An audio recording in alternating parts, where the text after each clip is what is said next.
Sometimes the most extraordinary transformations begin with the smallest acts of human decency. When a moment of compassion rewrites the destiny of two souls and proves that true nobility isn't born from bloodlines, but from the courage to stand up for those who cannot stand for themselves. This story will restore your faith in humanity and show you how one man's kindness turned a broken servant into his queen. The December wind cut through the streets of Millbrook like a blade, carrying with it the scent of wood smoke and the promise of snow. Marcus Sullivan pulled his worn leather jacket tighter as he navigated the cobblestone path leading to the grand Whitmore estate, his work boots crunching against the frost-covered ground. Before we jump back in, tell us where you're tuning in from, and if this story touches you, make sure you're subscribed, because tomorrow I've saved something extra special for you. The imposing mansion loomed before him, its Gothic windows glowing amber against the darkening sky, a monument to old money and older traditions. At 34, Marcus carried himself with the quiet confidence of a man who had learned to fix what others deemed broken. His calloused hands, permanently stained with sawdust and varnish, spoke of countless hours spent breathing life back into forgotten furniture. The restoration workshop he'd inherited from his grandfather wasn't much to look at, tucked away in a converted barn on the outskirts of town, but it was his sanctuary, the place where broken things became beautiful again. The irony wasn't lost on him that he specialized in restoration when his own life felt permanently fractured. 3 years had passed since the accident that claimed his wife, Emma, and left him to raise their 8-year-old daughter, Lily, alone. The drunk driver who had shattered his world had walked away without a scratch, while Marcus was left to pick up pieces that would never quite fit together the same way again. Lily waited for him now in the truck's cab, her nose pressed against the window as she watched the estate's elaborate Christmas decorations with wide-eyed wonder. Red and gold ribbons draped every column, and wreaths the size of wagon wheels adorned the massive front doors. It was the kind of display that spoke of money spent without thought, beauty for beauty's sake, a world away from their modest 2-bedroom house where Christmas decorations came from the dollar store and were treasured like heirlooms. "It looks like a castle, Dad," Lily whispered, her breath fogging the glass. "Do you think there's a princess inside?" Marcus smiled despite the weight in his chest. His daughter's imagination had been one of the few bright spots in the dark years following Emma's death. Where he saw only the stark reminder of class divisions and inherited privilege, Lily saw magic and possibility. "Maybe there is, sweetheart. Maybe there is." He had been commissioned to restore an 18th century armoire that belonged to the Whitmore family's private collection. The piece had been damaged in a recent move, its delicate marquetry splintered and its antique hardware tarnished beyond recognition. Mrs. Eleanor Whitmore, the family matriarch, had been very specific in her requirements during their phone conversation. The restoration must be historically accurate, completed within 6 weeks, and done on-site to minimize further transport damage. What she hadn't mentioned was that the work would take place during the height of the social season, when the Whitmore estate would be hosting a series of elaborate parties and gatherings that drew the city's elite like moths to flame. Marcus had only discovered this detail when he arrived for his initial assessment and found valets parking luxury cars along the circular drive, while uniformed staff hurried past with silver trays and crystal glasses. The estate's head butler, a severe man named Harrison, who spoke with the practiced disdain of someone who had spent decades serving the wealthy, had shown Marcus to a converted library on the mansion's 2nd floor where the armoire waited like a patient in need of surgery. The room's tall windows offered a perfect view of the formal gardens, and during his preliminary work, Marcus had often found himself distracted by the carefully manicured landscape that seemed to change with each passing hour as an army of groundskeepers maintained its perfection. It was during one of these distracted moments, 3 days into the project, that Marcus first noticed her. She moved through the garden like a shadow, always at the periphery of his vision, carrying linens or polishing. silver with movements that spoke of practiced efficiency.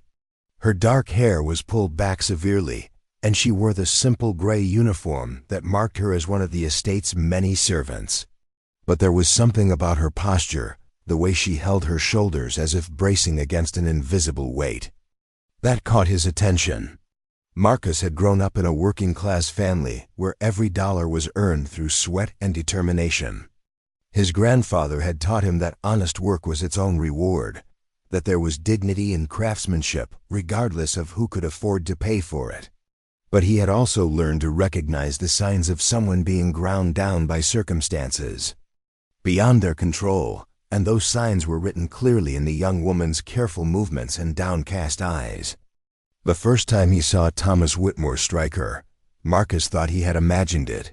He was adjusting the angle of his work lamp when movement in the garden caught his eye. The young woman was there again, this time carrying what appeared to be a heavy tray of crystal stemware.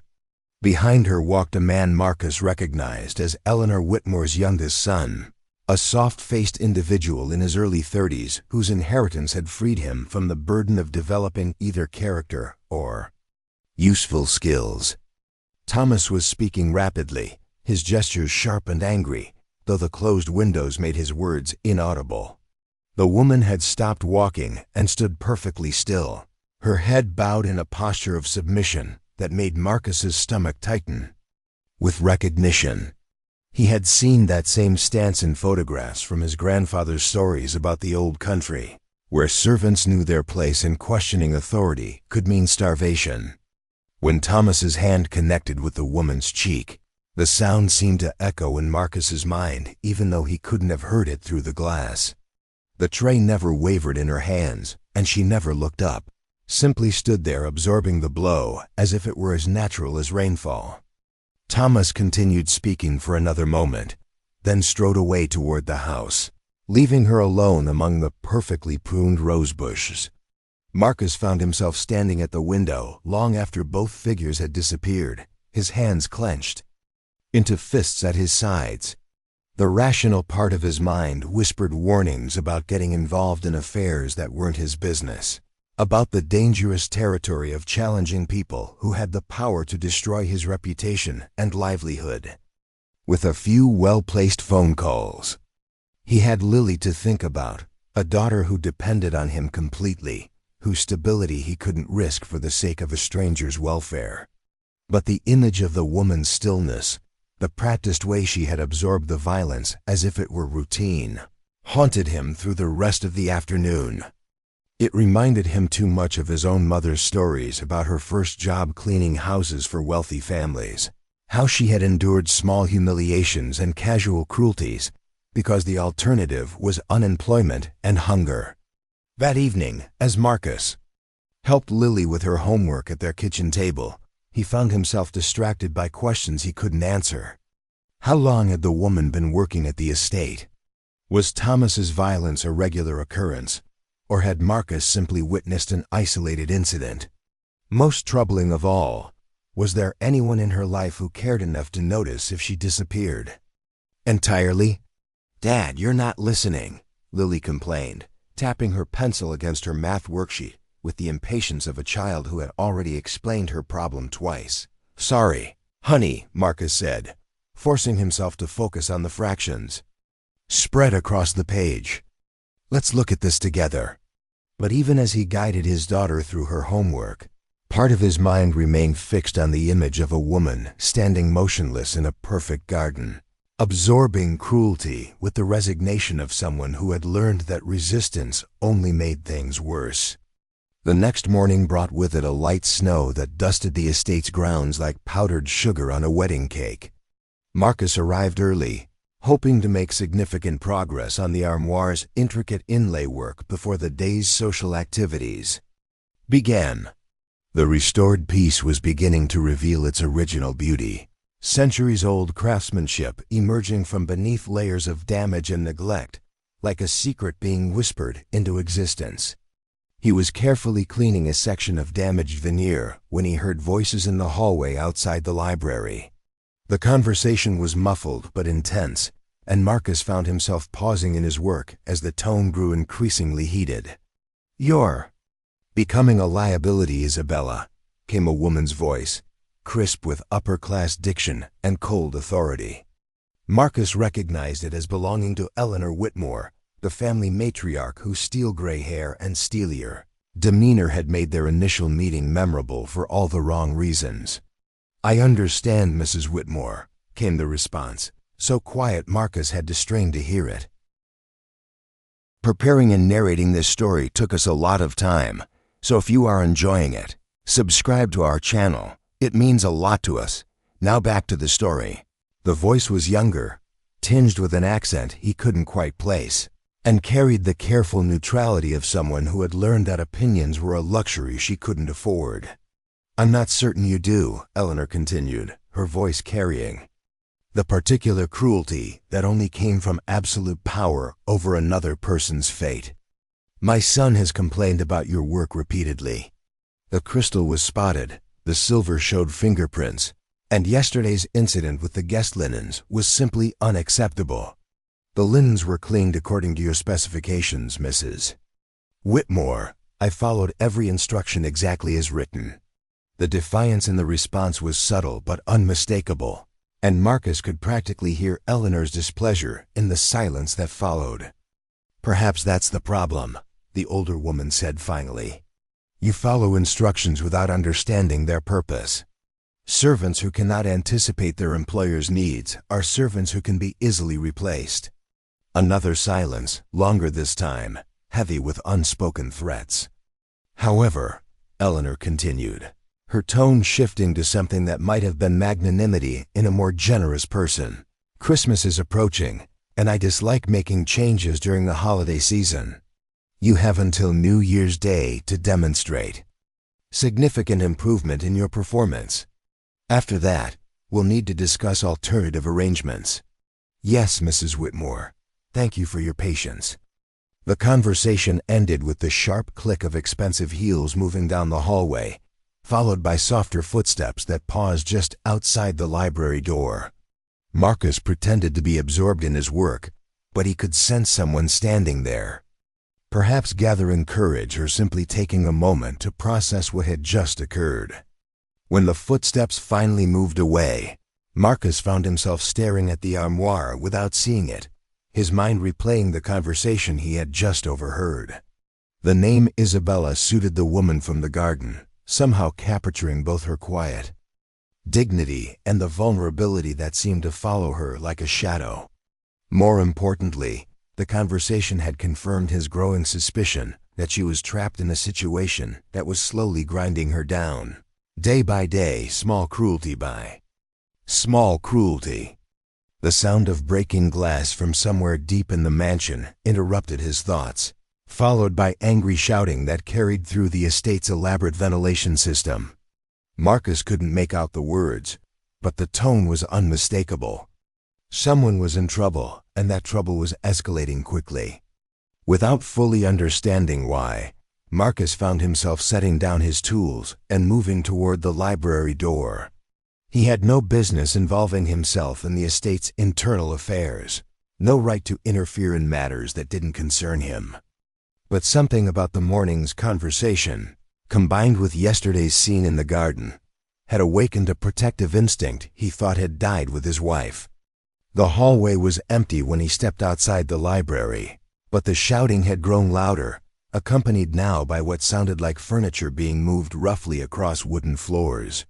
The sounds were coming from the direction of the servants' quarters, a section of the estate Marcus had glimpsed only briefly during his initial tour. He moved carefully down the hallway, his work boots silent on the thick Persian runners that covered the polished hardwood floors. The mansion's layout was confusing, a maze of interconnected rooms and corridors that spoke of centuries of additions and modifications, but the angry voices served as an unwelcome beacon, guiding him deeper into the building's heart. What he found when he reached the source of the commotion would change everything. The door to what appeared to be a storage room stood partially open, revealing a scene that made Marcus's blood turn to ice. Thomas Whitmore stood in the center of the small space, his face flushed with rage and alcohol despite the early hour. Around him, the room's contents had been scattered violently. Cleaning supplies spilled across the floor, linens pulled from their careful stacks, and broken glass from what had once been a mirror glittering in the harsh overhead light. In the corner, pressed against a wall lined with shelving, stood Isabella. She was visibly pregnant. The realization hit Marcus like a physical blow, explaining the loose fit of her uniform and the careful way she had been moving through the garden. But it was her face that made him forget every rational reason to walk away and pretend he had seen nothing. One cheek bore the angry red mark of a recent slap, and her arms were wrapped protectively around her swollen belly, as if she could shield her unborn child from the violence surrounding them. "You think you can hide this from me?" Thomas was saying, his words slurred but his rage crystal clear. "You think you can trap me with your bastard child and force me into some kind of arrangement?" "I never said the child was yours," Isabella replied, her voice steady despite the fear Marcus could see in her eyes. "I never asked you for anything." The statement seemed to infuriate Thomas further. He took a step closer to her, his hands clenched into fists, and Marcus saw something in the man's posture that spoke of imminent violence. Without conscious thought, he pushed the door open wider and stepped into the room. "Excuse me," he said, his voice cutting through the tension like a blade. "I'm looking for Mrs. Whitmore. I need to discuss some modifications to the restoration timeline." Both Thomas and Isabella turned toward him, their faces reflecting very different emotions.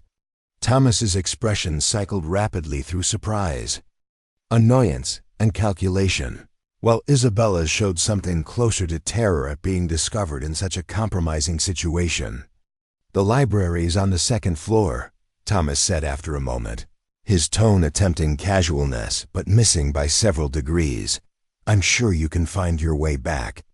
"Actually," Marcus replied, stepping further into the room despite every instinct screaming at him to leave, "I was hoping someone could help me locate some additional materials. The armoire requires some specialized cleaning solutions that aren't typically available in hardware stores." It was a transparent excuse, and all three of them knew it, but it served its purpose. The presence of a witness had diffused the immediate threat of violence, creating a space where everyone could step back from the precipice they had been approaching. Thomas glanced between Marcus and Isabella, his jaw working as if he were chewing on words too dangerous to speak aloud. Finally, he straightened his jacket and moved toward the door, pausing only to deliver one final threat.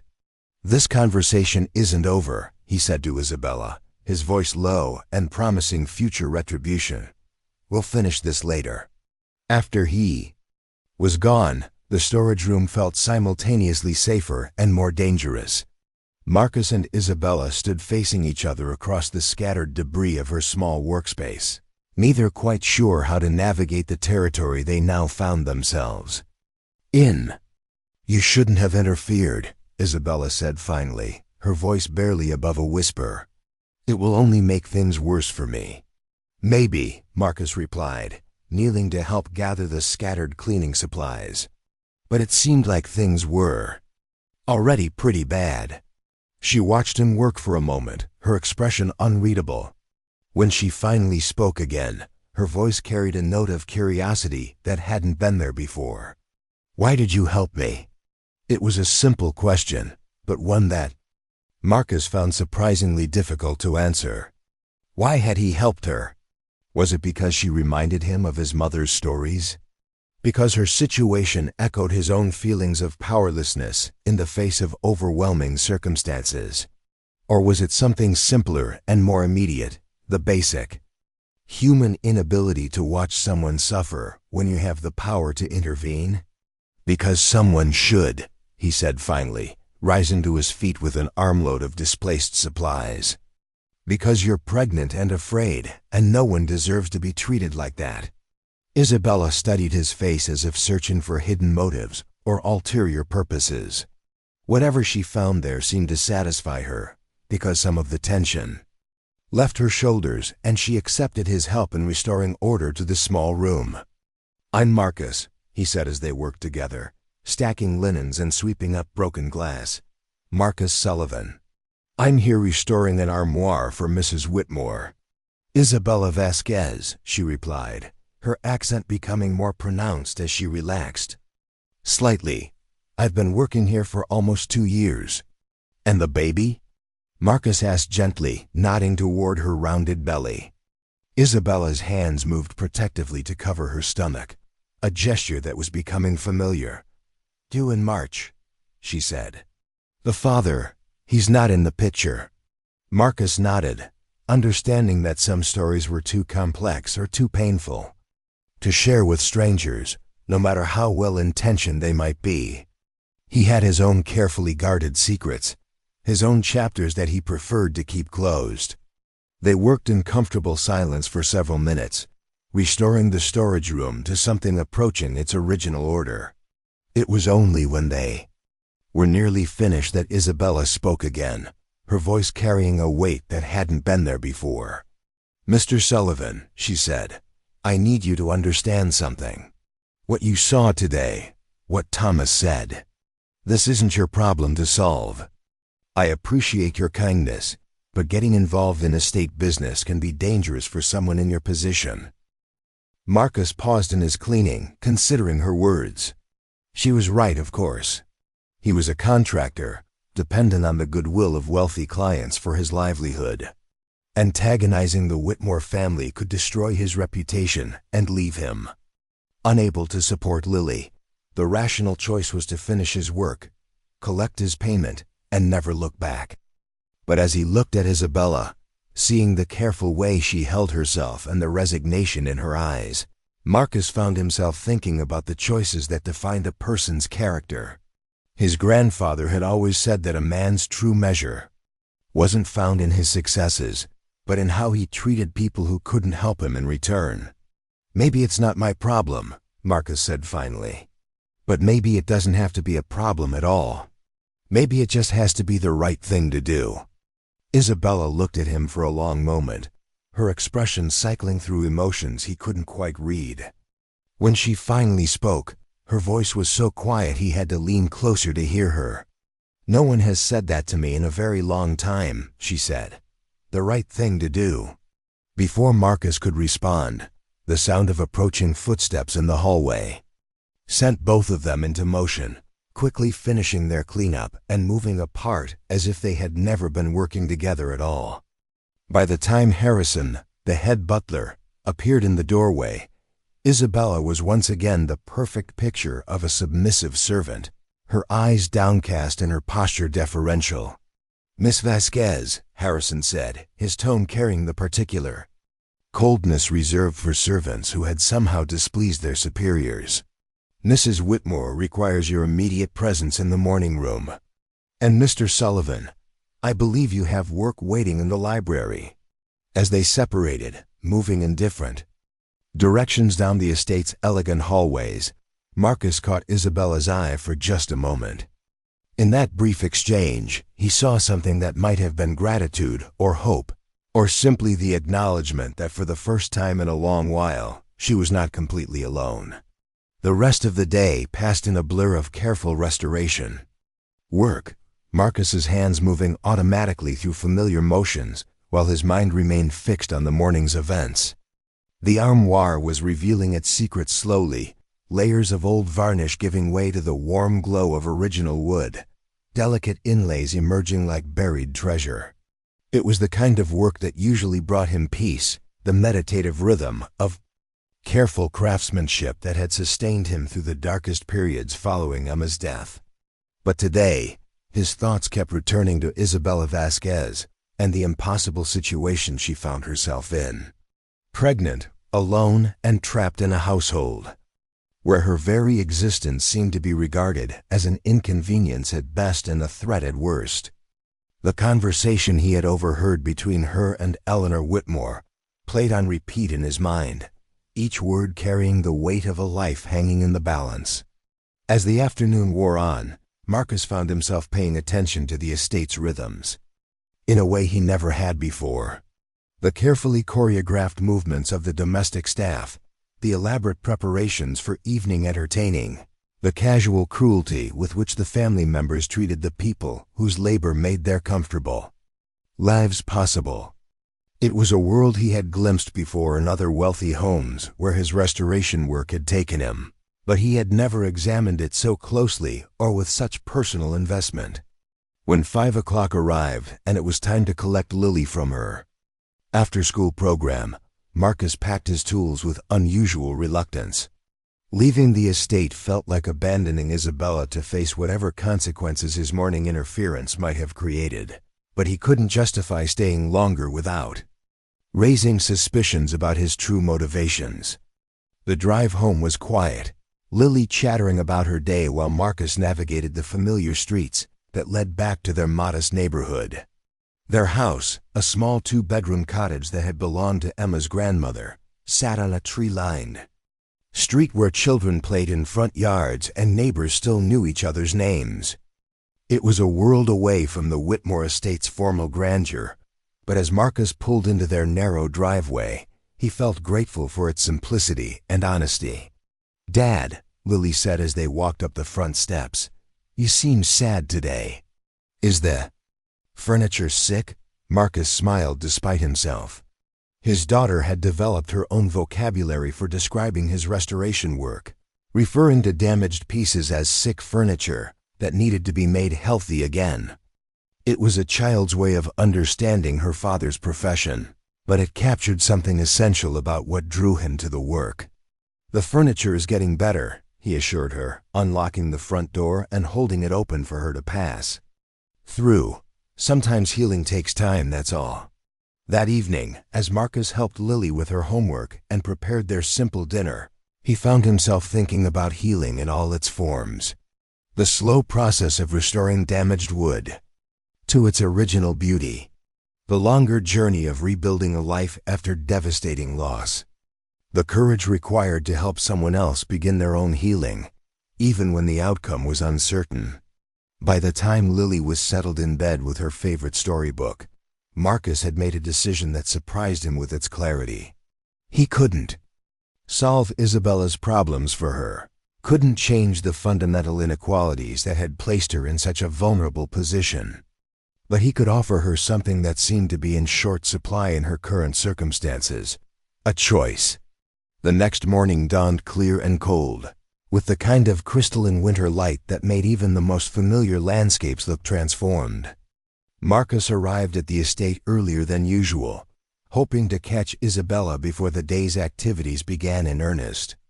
He had spent most of the previous evening crafting what he wanted to say to her, practicing the words until they felt natural rather than rehearsed. The library was empty when he arrived, the armoire waiting patiently for another day of careful attention. Marcus set up his tools and materials with practiced efficiency, but his attention remained focused on the window that overlooked the formal gardens. He didn't have to wait long.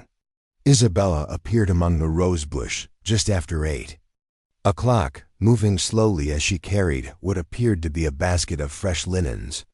Her pregnancy was more obvious in daylight, the careful way she balanced her weight and protected her belly speaking of someone well into her second trimester. As Marcus watched, she paused in her work to rest one hand against her lower back, a gesture of discomfort that spoke of long hours spent on her feet. Making sure the hallway was empty, Marcus made his way down to the garden entrance, his heart beating faster than the simple journey warranted. He had helped deliver calves on his uncle's farm as a teenager, had served as an EMT during his brief stint in the National Guard, but he had never felt as nervous about a conversation as he did about the one he was about to have. Isabella was hanging linens on a discreet clothesline, hidden behind a gardening shed when he found her. She looked up in surprise as he approached, her expression cycling quickly through recognition, wariness, and something that might have been relief. "Mr. Sullivan," she said quietly, glancing around to make sure they were truly alone. "You shouldn't be here. If someone sees us talking—" "I know," Marcus replied, moving closer but keeping a respectful distance. "I won't keep you long." I just wanted to ask you something. Isabella waited, her hands still gripping the wet sheet she had been about to hang, water dripping steadily onto the frost-covered ground between them. Do you have anywhere to go? Marcus asked simply. After New Year's Day, when Mrs. Whitmore's deadline arrives, do you have somewhere safe to stay?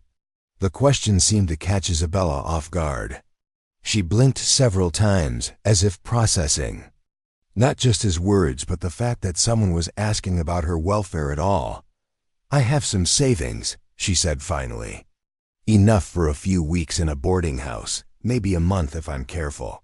After that. She shrugged, the gesture conveying more hopelessness than any words could have managed. Marcus nodded, having expected an answer along those lines. What he said next surprised both of them with its directness. I have a proposal for you, he said. Nothing inappropriate, nothing that would compromise either of us, just a practical arrangement that might help us both. Isabella's grip on the wet linen tightened, but she remained silent, waiting for him to continue. I have a house, Marcus said. It's small, but it has a spare bedroom that's been empty since my wife died 3 years ago. I also have an 8-year-old daughter who could use some help after school while I'm working. You could stay with us until after the baby comes. Maybe longer if it works out for everyone. The offer hung in the cold air between them, visible as breath and as fragile as morning frost. Marcus rushed to fill the silence before Isabella could form objections. It wouldn't be charity, he continued. You'd be helping me as much as I'd be helping you. Lily needs someone to look after her when I'm working late jobs, and I'm not very good at the domestic things Emma used to handle. Cooking, cleaning, making sure Lily has proper meals and clean clothes. You'd be earning your keep. Isabella stared at him for a long moment, her expression unreadable. When she finally spoke, her voice carried a note of disbelief that bordered on suspicion. Why would you offer this to a stranger? She asked. You don't know anything about me, about my situation, about whether I can be trusted around your daughter. It was a fair question, and one that Marcus had asked himself repeatedly during the sleepless hours of the previous night. The honest answer was complicated, involving grief and loneliness and the persistent sense that Emma would have expected him to help someone in Isabella's position. But standing in the estate's perfect garden, facing a pregnant woman whose options were rapidly running out, he found himself offering a simpler truth. Because you need help, he said. And because I think you're the kind of person who would be good for Lily to be around. Someone who understands that life can be hard, but who keeps going anyway. Isabella looked down at her hands, still gripping the damp linen, water now dripping steadily onto her simple shoes. When she looked up, again, her eyes were bright with unshed tears. Mr. Sullivan, she said quietly, I appreciate your kindness more than you know. But I need to think about this. It's not just my life I have to consider anymore. She placed one hand protectively over her belly, and Marcus understood that she was thinking about more than just immediate safety. She was considering what kind of life she wanted for her child, what kind of future she could build from the ashes of her current circumstances. Of course, Marcus said, take all the time you need. The offer stands, whatever you decide. As he walked back toward the mansion, leaving Isabella alone among the hanging linens, Marcus felt something he hadn't experienced in years, the possibility that his own future might be different than the solitary path he had resigned himself to walking. It wasn't romance or passion that drove the feeling, but something simpler and perhaps more sustainable, the prospect of building something meaningful with another person who understood that life required both courage and kindness to survive. Behind him, Isabella stood motionless in the garden, one hand resting on her belly while the other gripped the wet sheet that had grown cold in the December air. For the first time in months, she allowed herself to imagine a future that didn't involve fear, degradation, or the constant anxiety of wondering where her next meal would come from. It was a dangerous kind of hope, the kind that could lead to devastating disappointment if it proved to be misplaced. But as she resumed hanging the linens, working slowly in the pale winter sunlight, Isabella found herself thinking about the way Marcus Sullivan had looked at her. Not with pity or judgment, not with the calculating assessment she had grown accustomed to from the estate's residents, but with simple human recognition. As if she were a person worthy of consideration, worthy of help, worthy of a future that included more than mere survival. The thought was both terrifying and exhilarating, carrying with it the potential for transformation that she had stopped believing was possible. As the morning wore on and the estate stirred to life around her, Isabella Vasquez began to consider the possibility that her story might not end the way she had always assumed it would. And in the library above, Marcus Sullivan worked on restoring an 18th-century armoire with hands that were steadier than they had been in months. His mind focused not on the past for once, but on the uncertain and suddenly hopeful prospect of what tomorrow might bring. The crystal chandelier above the grand dining room caught the morning light and scattered it into 1,000 dancing rainbows across the mahogany table where Eleanor Whitmore sat reviewing the evening's guest list. Her silver hair was pulled back in a style that had been fashionable 30 years ago, and which she maintained through sheer force of will and an excellent hairdresser. The Christmas charity gala was only 4 days away, and every detail had to be perfect for the 300 guests who would grace her home.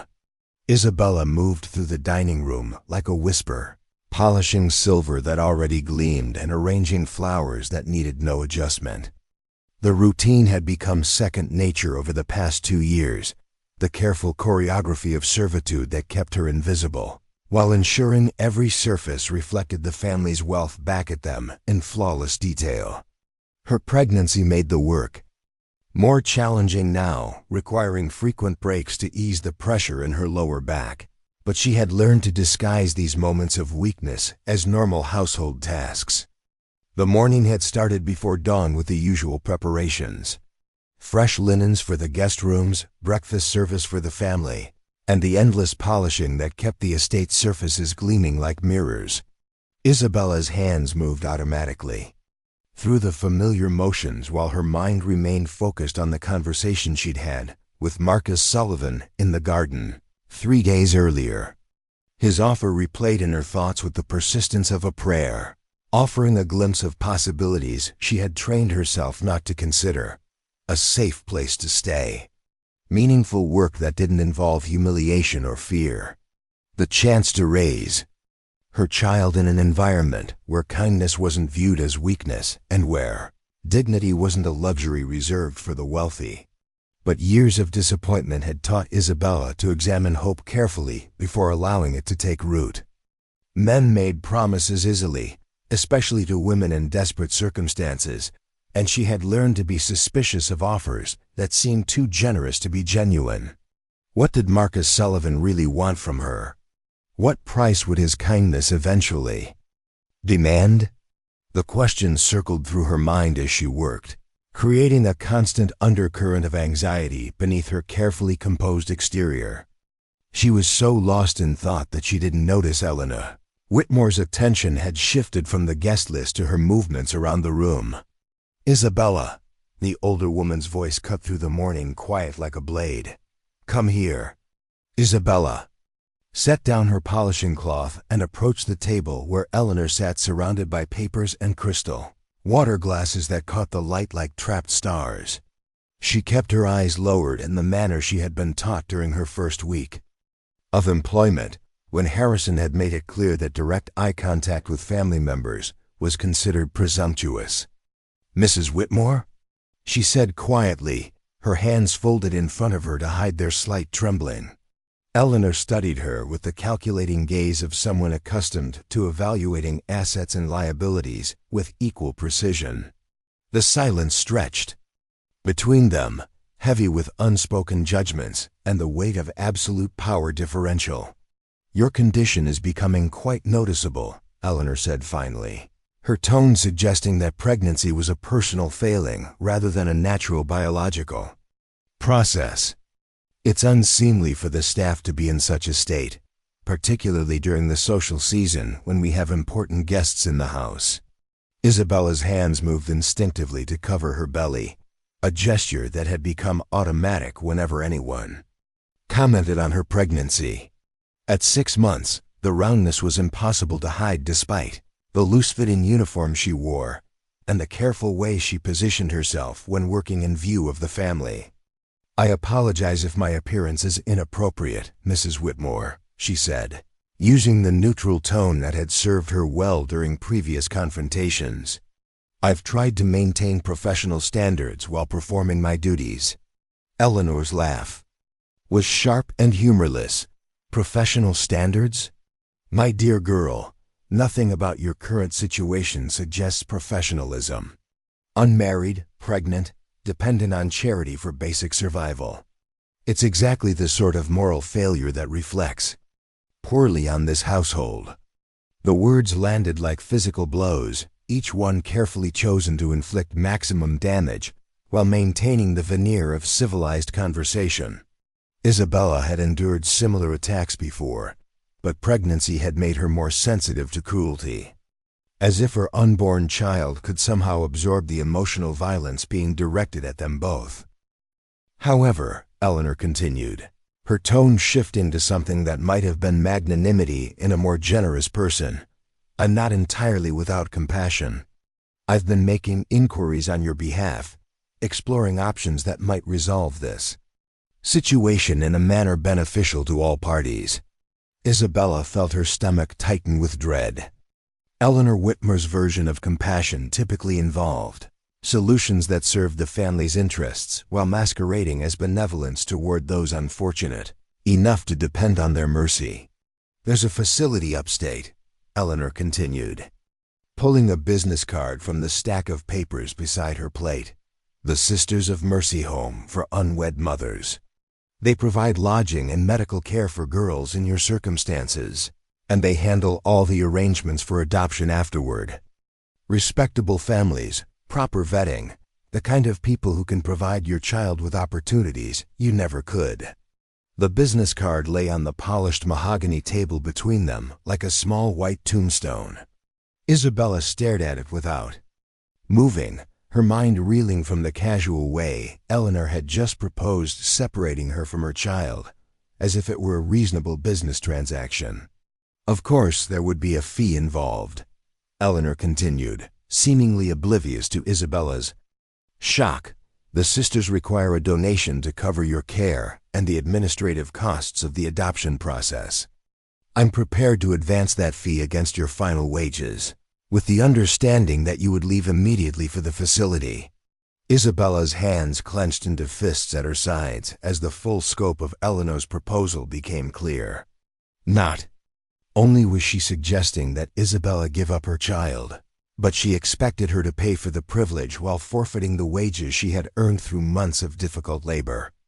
"Mrs. Whitmore," Isabella said carefully, fighting to keep her voice steady, "I appreciate your concern, but I don't wish to give up my child for adoption. I intend to raise the baby myself." Eleanor's expression hardened, the mask of benevolent concern slipping to reveal the steel beneath. "And how exactly do you propose to manage that? You have no family, no resources, no prospects for employment that would allow you to support both yourself and an infant. This fantasy of independent motherhood is exactly the kind of unrealistic thinking that led to your current predicament." The insult hung in the air between them, designed to remind Isabella of her powerlessness while reinforcing Eleanor's complete control over the situation. It was a technique the older woman had perfected over decades of managing servants, using shame and fear to maintain authority that went far beyond mere employment relationships. Before Isabella could formulate a response, the dining room door opened to admit Thomas Whitmore, already dressed for his morning ride despite the early hour.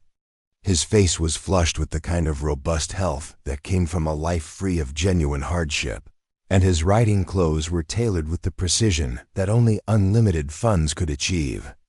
"Mother," he said, bending to kiss Eleanor's cheek with perfunctory affection, I wanted to discuss the wine selection for Saturday's dinner before I head out to the stables. His gaze passed over Isabella as if she were another piece of furniture, but she noticed the slight tightening around his eyes that suggested their previous encounter in the storage room remained fresh in his memory. The bruise on her cheek had faded to a yellowish shadow, but the emotional impact of his violence lingered like a constant ache. "Actually, Thomas," Eleanor said, her tone shifting to include her son in the conversation, "Isabella and I were just discussing her future arrangements. I've suggested the Sisters of Mercy facility as the most appropriate solution to her current difficulties." Thomas's attention focused on Isabella with the intensity of a predator evaluating prey. The change in his demeanor was subtle but unmistakable, a shift from casual indifference to active malice that made Isabella's skin crawl with remembered fear. "How thoughtful of you, Mother," he said, his voice carrying undertones that only Isabella seemed to recognize as threatening. "I'm sure Isabella appreciates your efforts to help her find a suitable placement for her bastard." The crude language was deliberate, chosen to degrade and humiliate while reminding Isabella of her position in their social hierarchy. It was the verbal equivalent of the slap he had delivered in the storage room, designed to reinforce his power while demonstrating her complete vulnerability. "I haven't accepted Mrs. Whitmore's offer," Isabella said quietly, surprised by her own courage in contradicting them both simultaneously. "I'm grateful for the consideration, but I prefer to make my own arrangements." The silence that followed. Her statement was electric with tension. Both Whitmores stared at her with expressions of disbelief, as if a piece of furniture had suddenly begun speaking in foreign languages. Eleanor's face flushed with anger, while Thomas's features settled into something approaching amusement, though there was nothing pleasant about his smile. "Your own arrangements?" Thomas repeated, his voice dripping with mock concern. "And what arrangements might those be? Perhaps you've inherited a fortune we're unaware of? Or maybe you've developed marketable skills beyond polishing silver and changing linens." His sarcasm was designed to wound, but Isabella found herself thinking of Marcus Sullivan's offer and the possibility it represented. For the first time in months, she had an alternative to consider, a path that didn't involve either capitulation to the Whitmore's demands or complete destitution. "I have options," she said simply, surprising herself with the steadiness of her voice. Eleanor's eyes narrowed to calculating slits. "What sort of options?" Isabella hesitated, uncertain how much to reveal about Marcus's offer without potentially endangering him. The Whitmore's power extended far beyond their estate, touching every aspect of Millbrook's social and economic structure. They could destroy reputations with whispered conversations and end careers with well-placed phone calls. "I've been offered employment elsewhere," she said finally, choosing her words carefully. "A position that would allow me to keep my child and support us both." Thomas laughed, a harsh sound that echoed off the dining room's paneled walls. "Employment? Who would hire a pregnant servant with no references? You're deluding yourself if you think anyone respectable would take you on in your condition."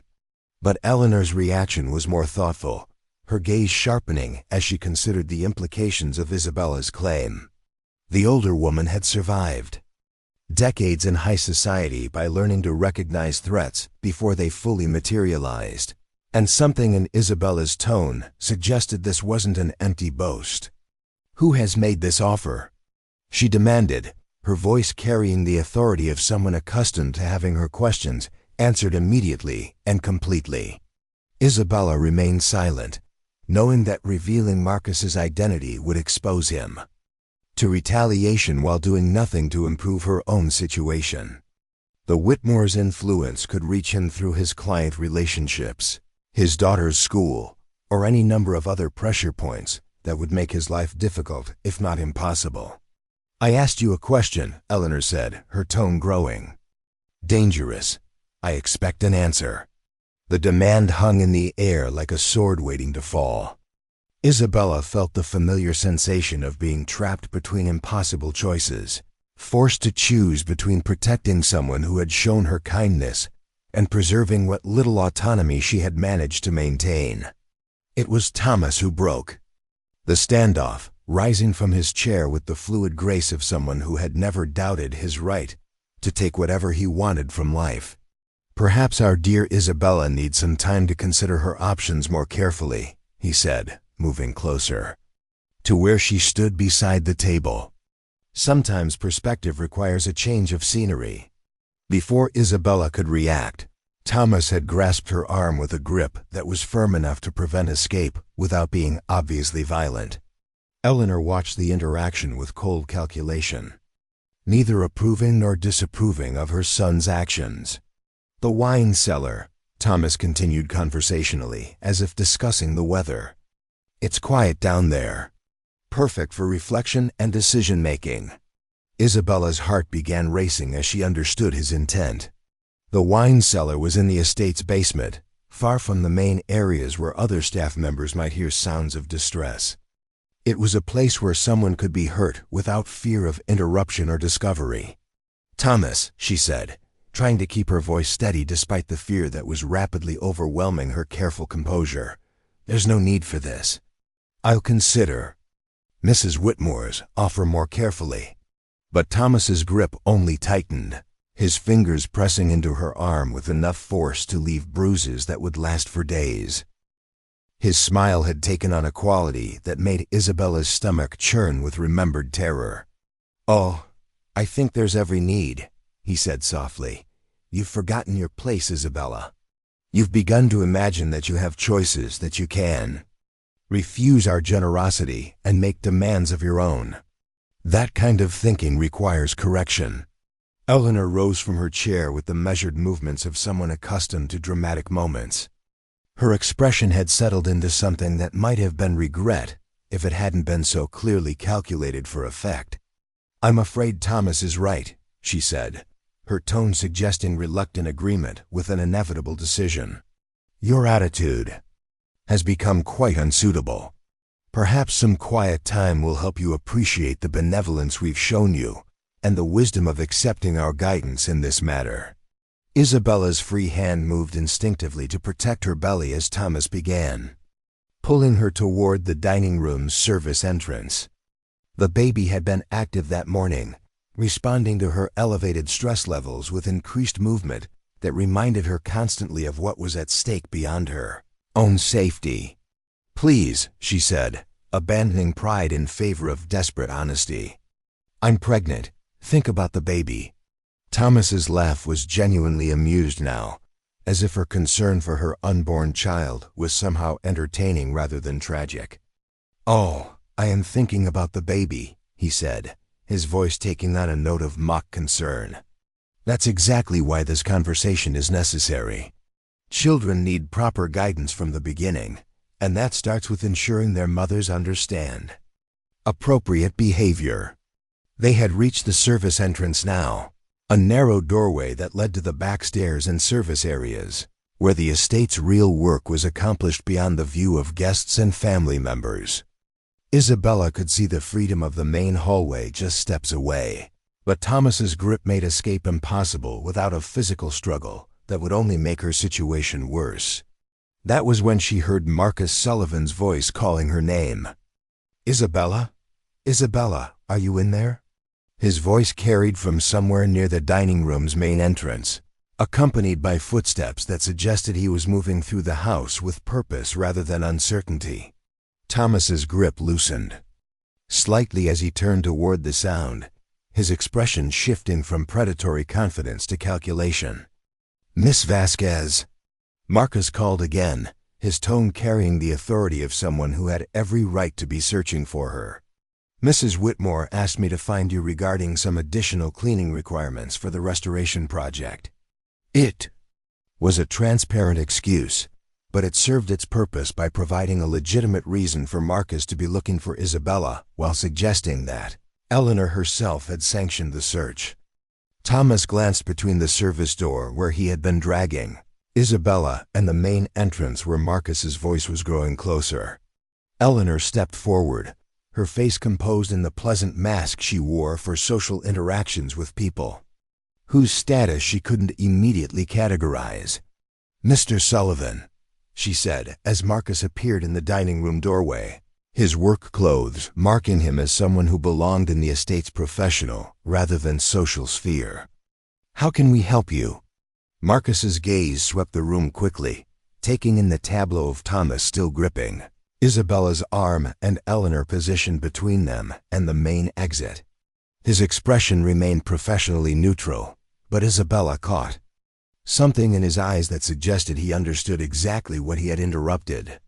"I apologize for the intrusion," he said, addressing Eleanor while keeping Isabella in his peripheral vision. "I was hoping to discuss some specific cleaning requirements with Miss Vasquez. The armoire has some areas that require specialized attention, and I wanted to ensure the proper materials were available." Thomas's grip on Isabella's arm tightened again, a subtle reminder of his power even in the presence of a witness. But the interruption had clearly disrupted whatever he had planned for the wine cellar, creating an opportunity for Isabella to escape immediate danger, even if it didn't resolve the larger threat hanging over her future. "I'm sure Isabella would be happy to assist you," Eleanor said smoothly, her tone suggesting gracious accommodation while her eyes promised future retribution. "Perhaps you could discuss these requirements in the library where your work is situated." The suggestion was phrased as a question, but its underlying message was clear. Take your business elsewhere, and don't interfere in family matters that don't concern you. Marcus nodded with the practiced deference of someone who understood power dynamics while refusing to be intimidated by them. "That would be perfect," he agreed. "Miss Vasquez, if you have a moment." Thomas released Isabella's arm with obvious reluctance, his fingers trailing across her skin in a gesture that was meant to convey ownership rather than affection. She resisted the urge to rub the spot where his grip had left marks, knowing that any sign of distress would only encourage his future behavior. "Of course," she said quietly, moving toward Marcus with steps that were carefully measured to avoid appearing either eager or reluctant. "I'll gather the necessary supplies and meet you in the library." As she left the dining room, Isabella could feel both Whitmores watching her with expressions that promised this reprieve was temporary. The conversation about her future was far from over, and they would expect a final answer to their ultimatum soon.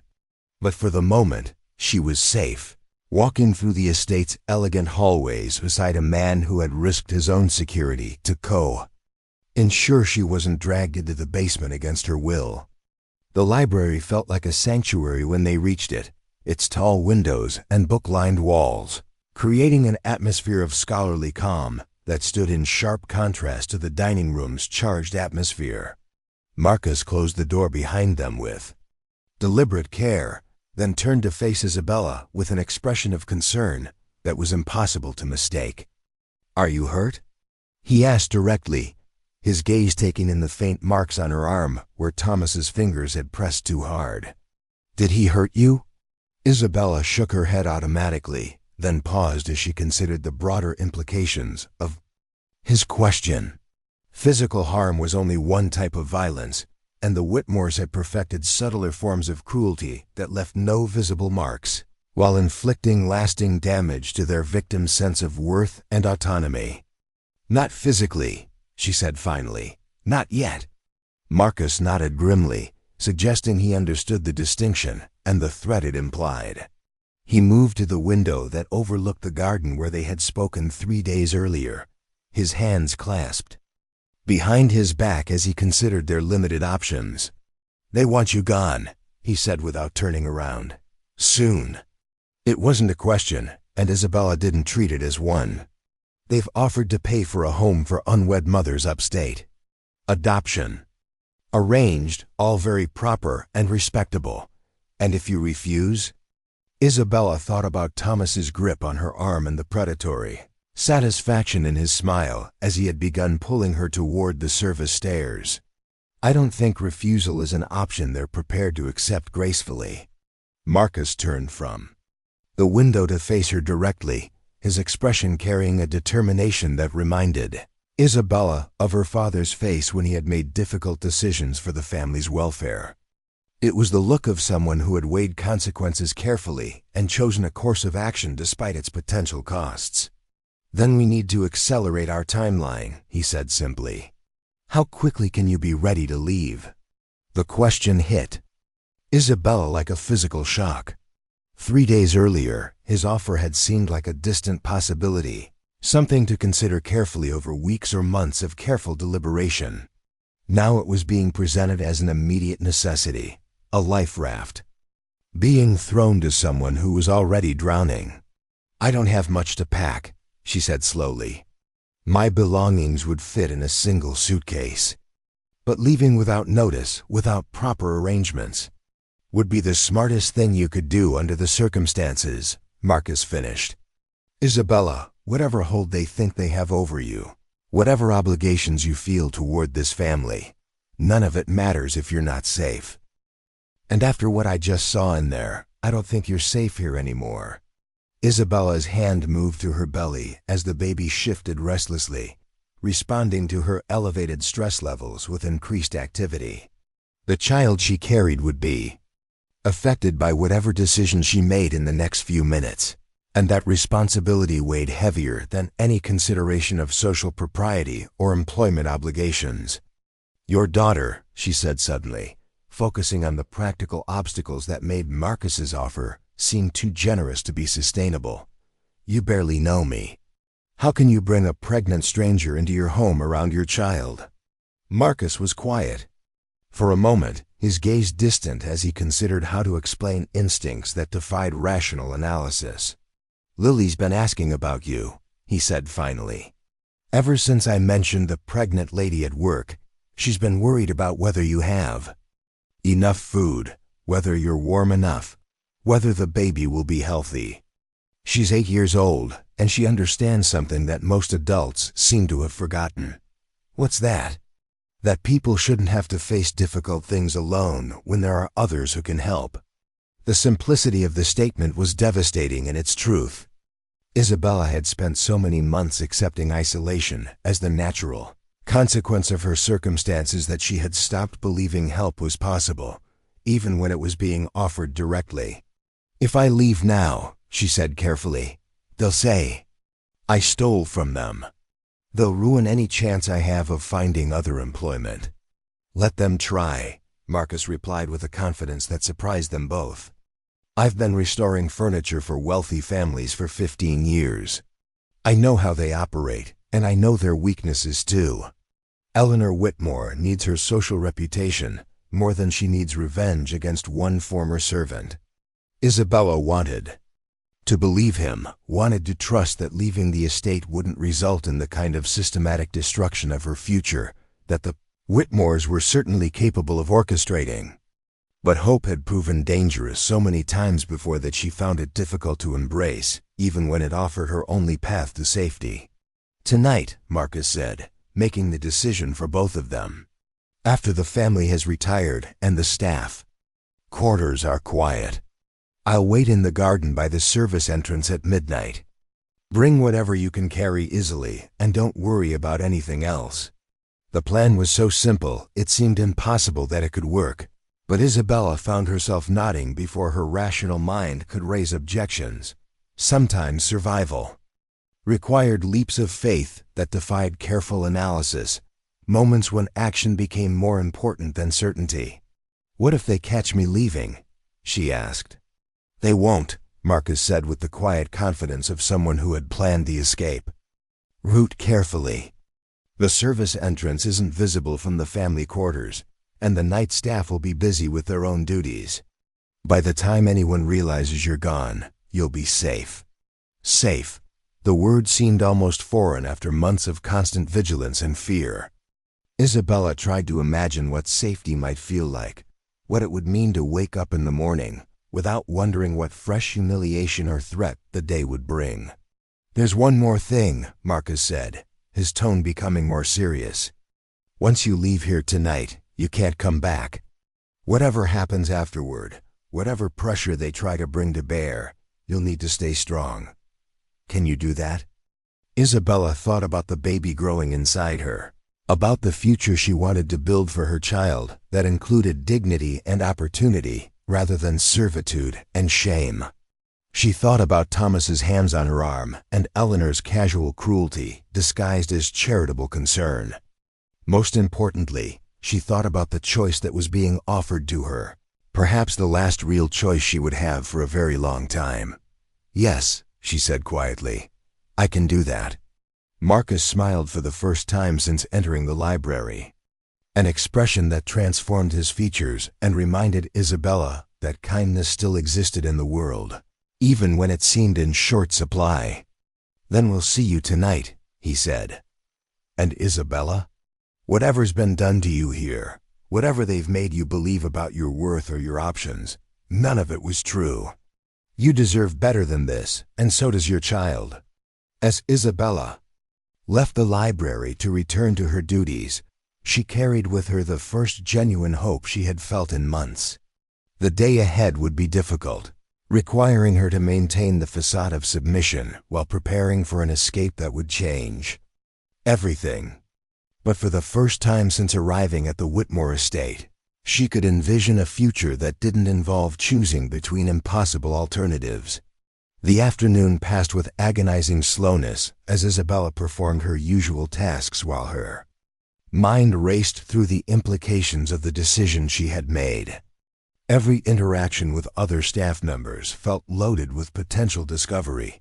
Every glance from family members seemed to carry suspicion about her intentions. By evening, her nerves were stretched so thin that she jumped at ordinary sounds, and found herself constantly checking the clock to see how much time remained until midnight. As the estate settled into its nighttime routine and the last lights in the family quarters were extinguished, Isabella gathered her few possessions with trembling hands. A change of clothes, her mother's rosary, the small amount of money she had managed to save from her wages. Everything that mattered to her in the world fit into a single canvas bag that could be carried without drawing attention.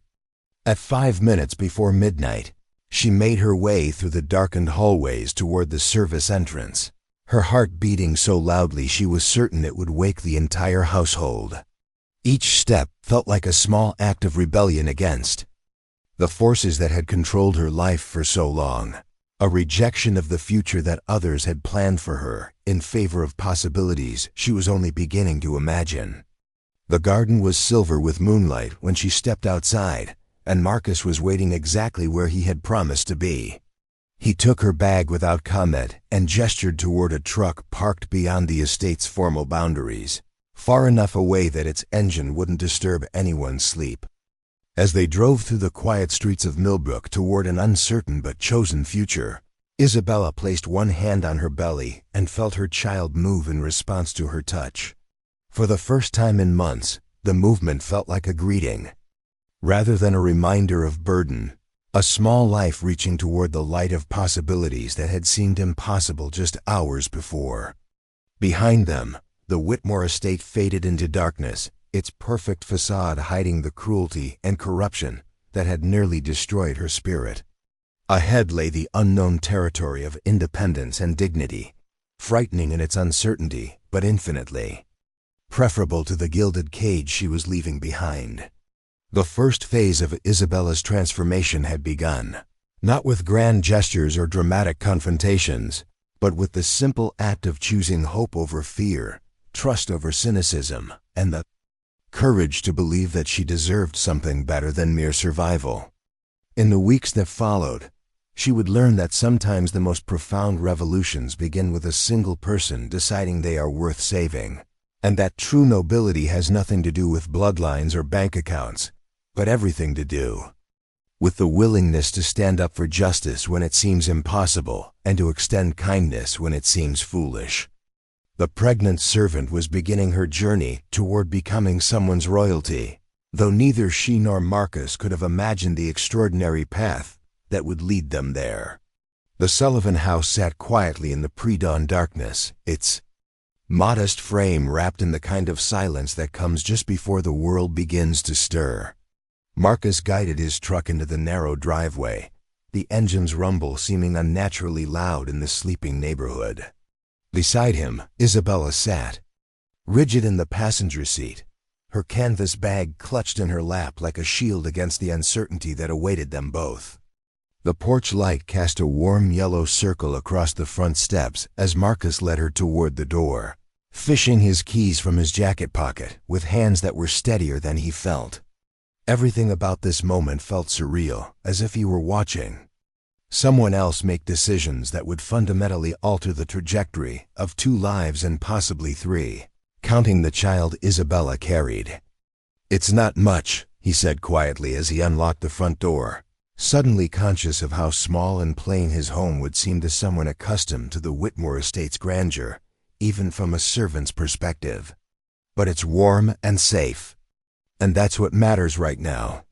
Isabella stepped across the threshold with the careful movements of someone entering sacred space, her eyes taking in the lived-in comfort of a home where real people went about the business of daily life. The living room bore the accumulated evidence of Marcus and Lily's existence.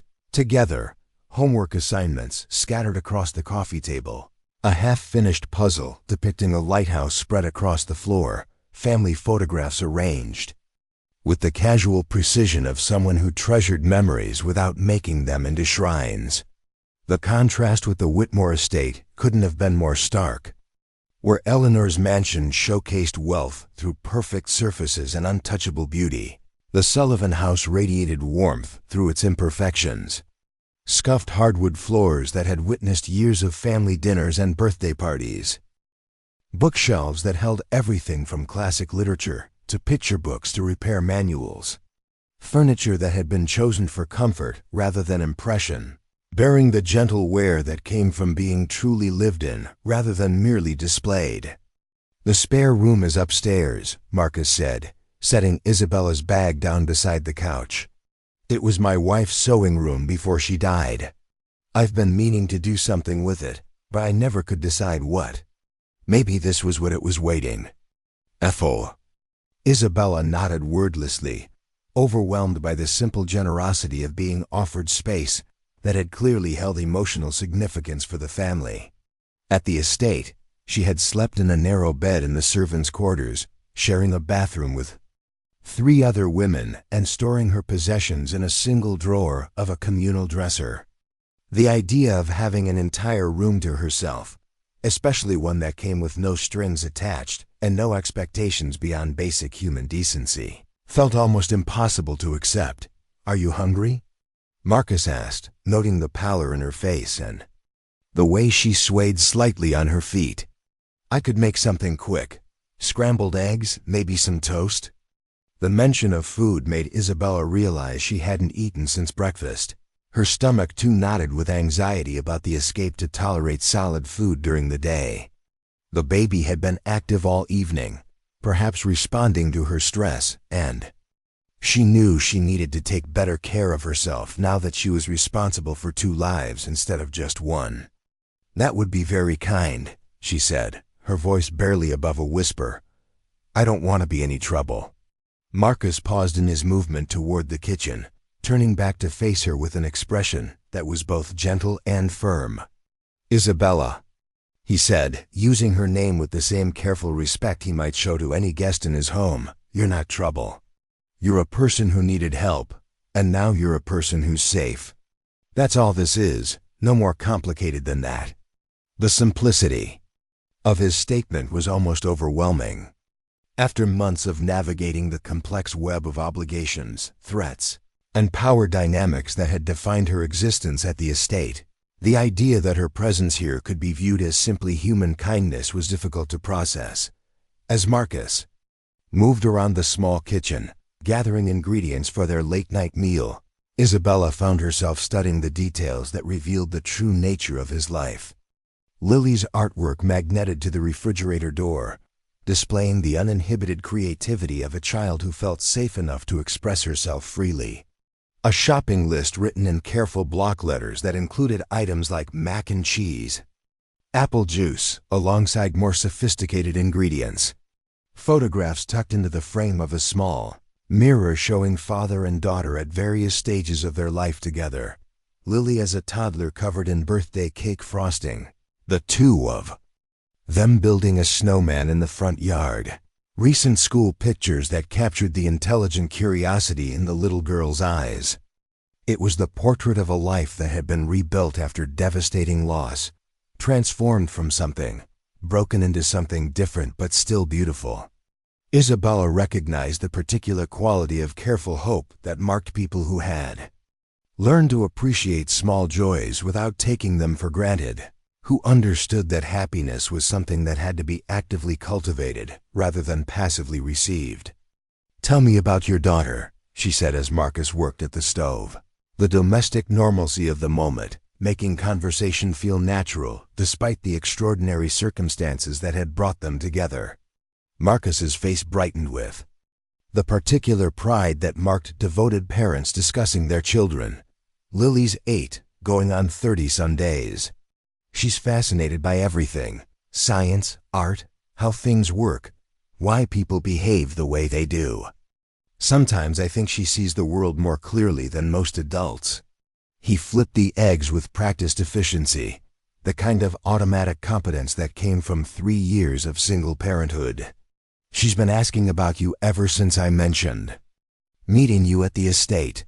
Wanted to know if you were lonely, if the baby was healthy, if you had warm clothes for winter. I think she's going to be delighted to have you here." The thought of meeting Lily filled Isabella with a mixture of anticipation and anxiety. She had little experience with children, having spent most of her adult life in situations where contact with employers' families was strictly limited. The idea of forming a relationship with Marcus's daughter felt both precious and terrifying, carrying the potential for genuine connection alongside the risk of causing disruption in a child's carefully ordered world. "What will you tell her about why I'm here?" Isabella asked, accepting the plate of eggs and toast that Marcus offered with gratitude that went far beyond mere politeness. Marcus considered the question as he prepared his own meal, understanding that his answer would set the tone for how Lily processed Isabella's presence in their home. "The truth, mostly," he said finally. "That you needed a safe place to stay while you prepare for your baby to be born, and that we had space to share. Lily understands that sometimes people need help, and she understands that helping others is something good families do when they can."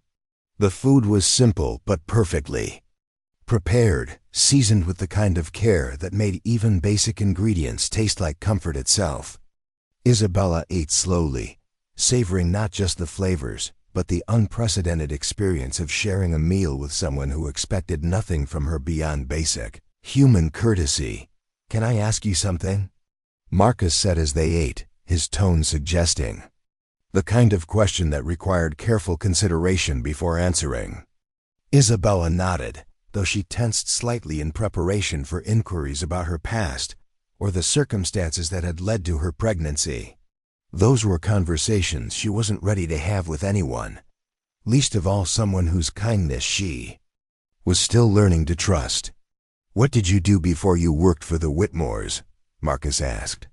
"You move like someone who's had different kinds of work, and you speak like someone with education." The observation was more perceptive than Isabella had expected, touching on aspects of her background that she had learned to hide during her time in service. The Whitmores had preferred their servants to appear as blank slates, people without histories or ambitions beyond their immediate utility to the family. "I was a teacher," she said after a moment's hesitation. "Elementary school in a small town about 60 miles north of here. I taught 3rd grade for 4 years before." She trailed off, unable to finish the sentence that would require explaining. The series of disasters that had led from a classroom full of eager children to scrubbing floors in a mansion. Marcus waited patiently, neither pressing for details nor filling the silence with platitudes. It was the kind of respectful attention that invited confidence without demanding it, and Isabella found herself wanting to offer him at least a partial explanation for how her life had taken such a dramatic turn. "The school district faced budget cuts," she continued finally. Newer teachers were let go first, regardless of performance evaluations. I spent months looking for another teaching position, but there were too many qualified candidates and not enough openings. My savings ran out, and I had to take whatever work I could find. The abbreviated version of her story left out the complicated details. The relationship with a fellow teacher that had ended badly, the pregnancy that had made her situation more desperate, the gradual realization that small-town gossip would make finding local employment nearly impossible. But it captured the essential truth of how quickly circumstances could change for someone. Without family money or social connections to serve as a safety net. "You could teach again," Marcus said simply. "After the baby comes, when you're ready. There are always schools looking for qualified teachers, especially ones who actually care about their students." The suggestion carried a note of possibility that Isabella hadn't allowed herself to consider in months. During her time at the estate, she had learned to think in terms of survival rather than aspiration, focusing on immediate needs rather than long-term goals. The idea that she might someday return to the work she had loved felt almost fantastical, like a dream she had given up the right to pursue. "I don't know if that's realistic," she said carefully. "My circumstances aren't exactly conventional. Single motherhood, employment gaps, references from people who would probably rather pretend I never existed." Marcus pushed back from the table slightly, studying her with the same focused attention he brought to evaluating damaged furniture, looking past surface problems to identify underlying strengths that could be restored with proper care and attention. "Conventional is overrated," he said finally. "Some of the best teachers I've known were people who understood struggle firsthand, who could connect with students that others wrote off as hopeless. Your experiences don't disqualify you from teaching. They might actually make you better at it." The conversation was interrupted by the sound of small feet on the stairs, accompanied by the sleepy voice of a child calling for her father. Marcus glanced at the kitchen clock, which showed nearly 2 in the morning, then exchanged a look with Isabella that carried both apology and gentle warning. "Daddy?" Lily's voice was closer now, moving through the living room toward the kitchen. "I heard voices. Is everything okay?" "Everything's fine, sweetheart," Marcus called back, rising from his chair to intercept his daughter before she could enter the kitchen and potentially startle their unexpected guest. "I just brought someone home who needs a safe place to stay for a while." Lily appeared in the kitchen doorway wearing pajamas, decorated with glow-in-the-dark stars and clutching a worn stuffed rabbit that had clearly served as her nighttime companion for years. Her hair was tousled from sleep, but her eyes were alert, with the curiosity that Marcus had described as one of her defining characteristics. When her gaze fell on Isabella, Lily's expression shifted from drowsy confusion to bright interest, taking in the unfamiliar woman at their kitchen table with the kind of direct assessment that only children could manage without seeming rude. "Are you the pregnant lady from Daddy's work?" she asked, moving closer with the fearless confidence of a child who had never learned to be afraid of strangers. Isabella found herself smiling for the first time in weeks, charmed by Lily's straightforward approach to what adults would have treated as a complex social situation requiring careful navigation. "I am," she said gently. "My name is Isabella. Your father has been very kind to me." Lily nodded as if this information confirmed something she had already suspected about her father's character. She moved to stand beside Isabella's chair, studying her with the intense focus of someone conducting important research. "When is your baby going to be born?" she asked, her gaze fixed on Isabella's rounded belly with scientific interest rather than embarrassment. "In the spring," Isabella replied, touched by the child's directness and the complete absence of judgment in her questions. "Around the time when the flowers start blooming." "That's a good time for babies," Lily declared with the authority of someone who had clearly given the matter serious consideration. "Everything's growing then, and it's getting warmer, and there are lots of pretty things to look at." Marcus watched the interaction between his daughter and their unexpected guest with a mixture of pride and relief. Lily's natural empathy and curiosity were serving her well in navigating this unusual situation, and Isabella's gentle responses suggested she had the kind of patient temperament that worked well with children. "Lily," Marcus said softly, "Isabella is going to be staying in Grandma's old sewing room for a while. She needs rest and quiet, especially since she's having a baby. Can you help me make sure she feels welcome?" Lily nodded seriously, accepting the responsibility with the kind of solemn consideration she usually reserved for important tasks, like feeding their neighbor's cat when the family went out of town. "I can show her where everything is," she offered, turning back to Isabella with renewed purpose. "The bathroom upstairs, and where we keep the extra towels, and which step squeaks so you don't wake anybody up if you need to go downstairs at night." The practical nature of her offers revealed a child who had learned to be self-sufficient beyond her years, probably out of necessity during the period when Marcus was still learning to manage single parenthood alongside his grief. But there was nothing sad or burdened about her competence.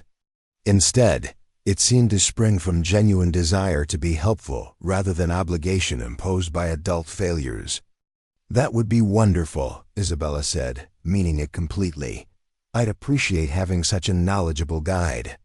Lily beamed at the compliment, then seemed to remember something important.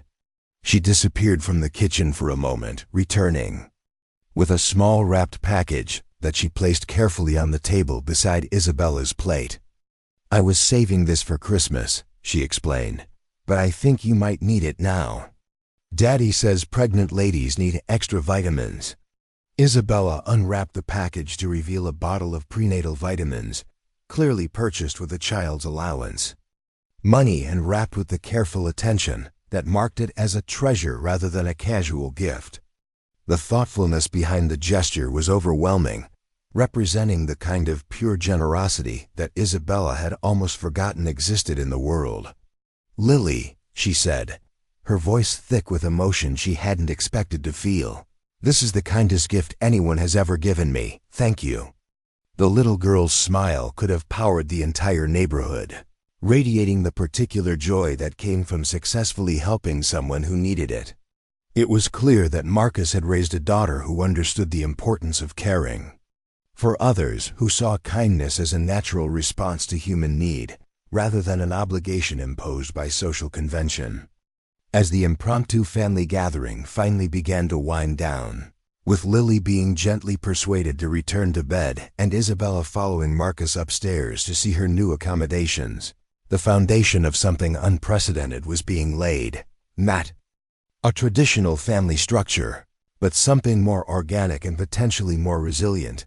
A chosen community based on mutual respect and shared commitment to each other's welfare. The sewing room that would become Isabella's sanctuary was small but comfortable, with a window that looked out over the back garden where Marcus grew vegetables in the summer. The bed was covered with a quilt that showed signs of careful repair, and the dresser held fresh linens that smelled of the lavender sachets Emma had made years earlier. "I know it's not what you're used to," Marcus said, setting Isabella's bag on the chair beside the window. Isabella shook her head, overwhelmed by the contrast between this simple, generous space and the cramped servants' quarters she had left behind at the estate. "It's perfect," she said, and meant it completely. "It's the first place that's felt like home in longer than I can remember." As Marcus left her alone to settle in, Isabella stood at the window looking out at the quiet neighborhood where she would rebuild her life and prepare for her child's birth. The Whitmore estate felt like something from another lifetime, a gilded prison she had escaped through a combination of courage and kindness that still seemed too good to be entirely real. But the ache in her feet from the day's work, the gentle movement of her baby responding to the change in environment, and the lingering taste of scrambled eggs made with care all testified to the reality of her transformation. She was no longer a servant trapped by circumstances beyond her control. She was a woman with choices, supported by people who believed she deserved better than mere survival. The first night in the Sullivan house passed peacefully, with Isabella sleeping more deeply than she had in months. When morning came, it would bring new challenges and adjustments as they all learned to navigate their changed circumstances. But for now she was safe, she was valued, and she was home. In the months that followed, the small house on Maple Street would become the foundation for transformations none of them could have imagined. Isabella would discover strengths she had forgotten she possessed. Marcus would learn that healing could come through helping others heal. And Lily would gain an understanding of family that went far beyond blood relationships. But those discoveries lay ahead, waiting to unfold through the patient accumulation of ordinary days spent in extraordinary kindness. For now, it was enough that three people who had needed each other had found a way to create something beautiful from the fragments of their separate struggles. The pregnant servant's journey toward becoming someone's royalty had begun not with grand gestures or dramatic declarations, but with the simple recognition that every person deserved dignity, safety, and the chance to build something better from whatever materials life had left them with. In learning to accept help with grace, Isabella was taking the first steps toward understanding her own worth. In offering sanctuary without conditions, Marcus was discovering that generosity created abundance rather than scarcity.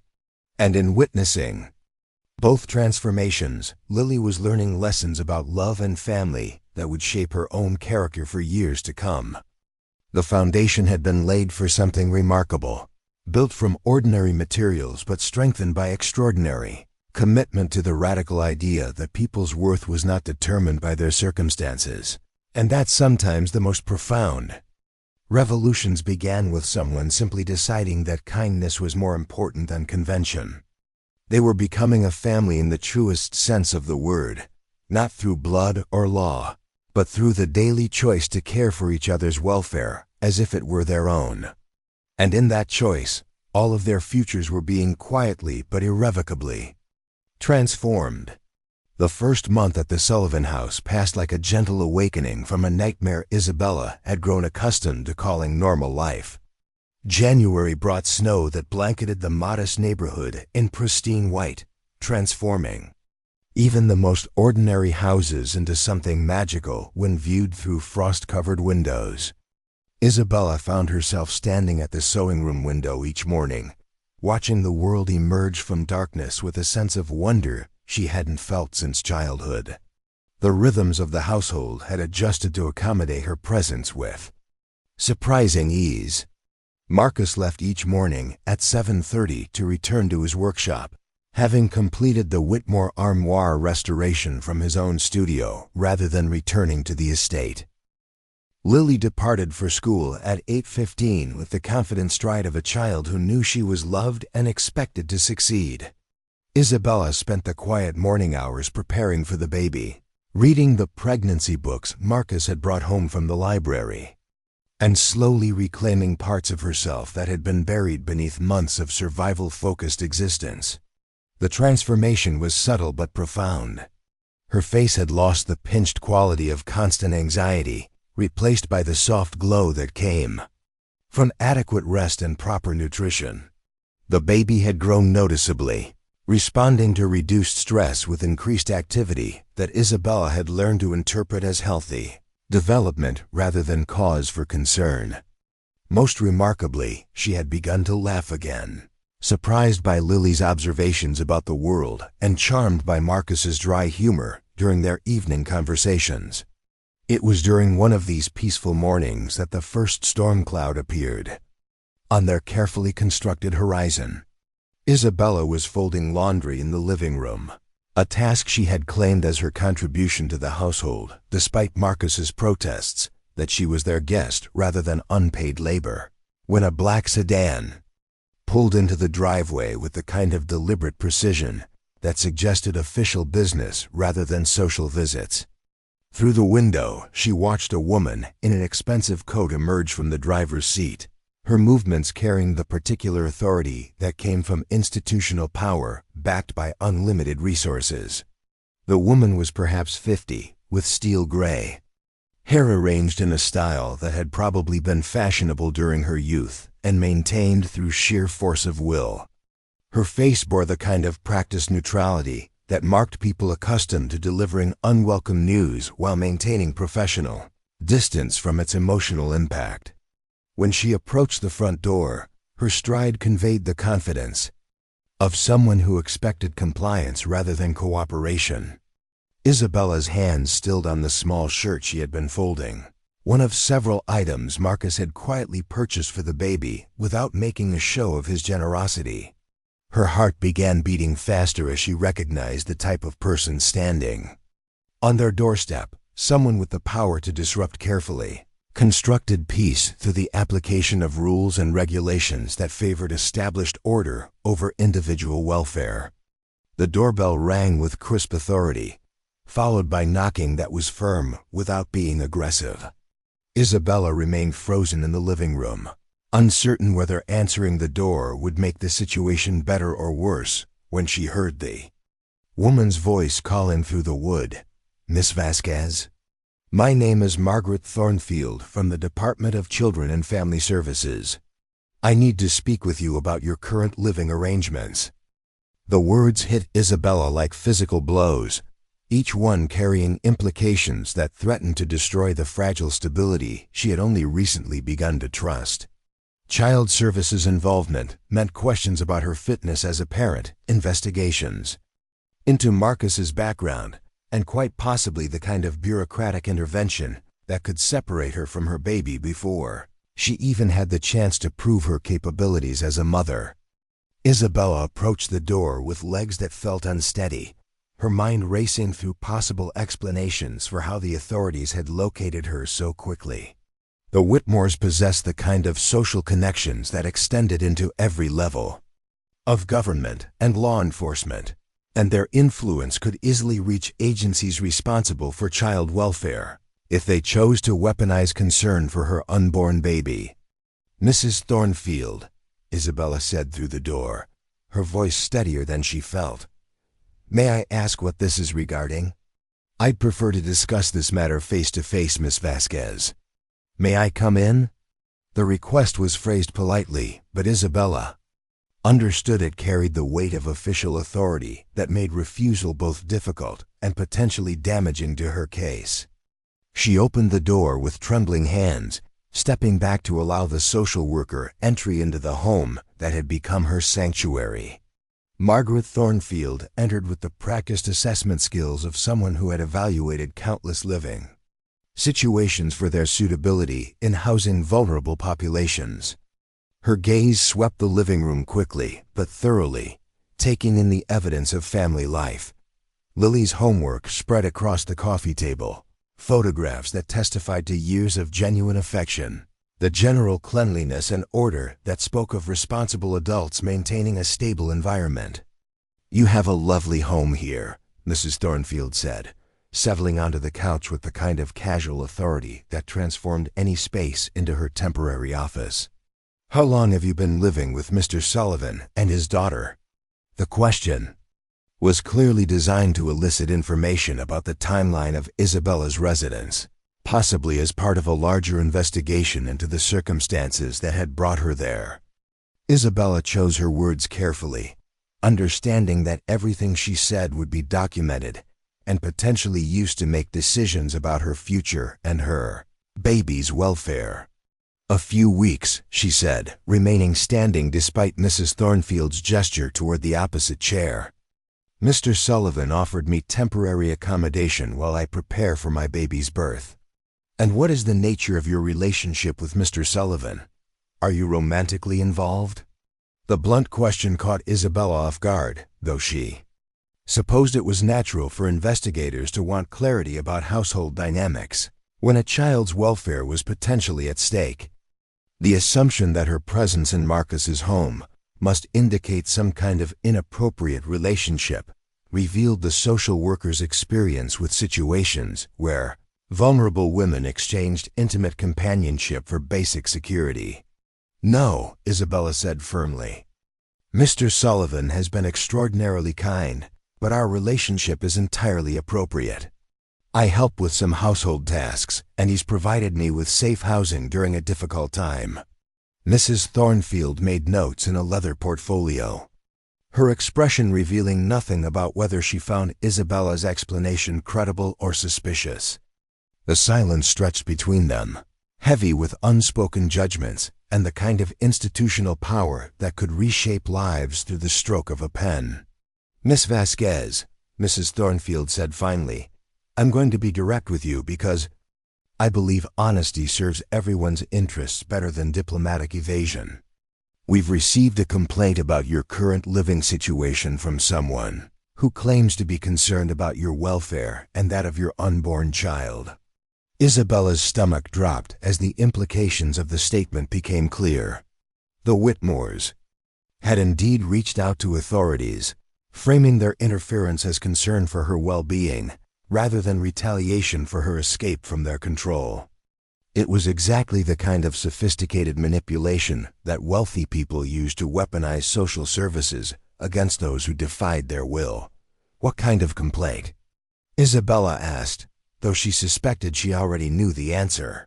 The caller expressed concern that you might be in an exploitative situation, trading domestic services for housing without proper legal protections.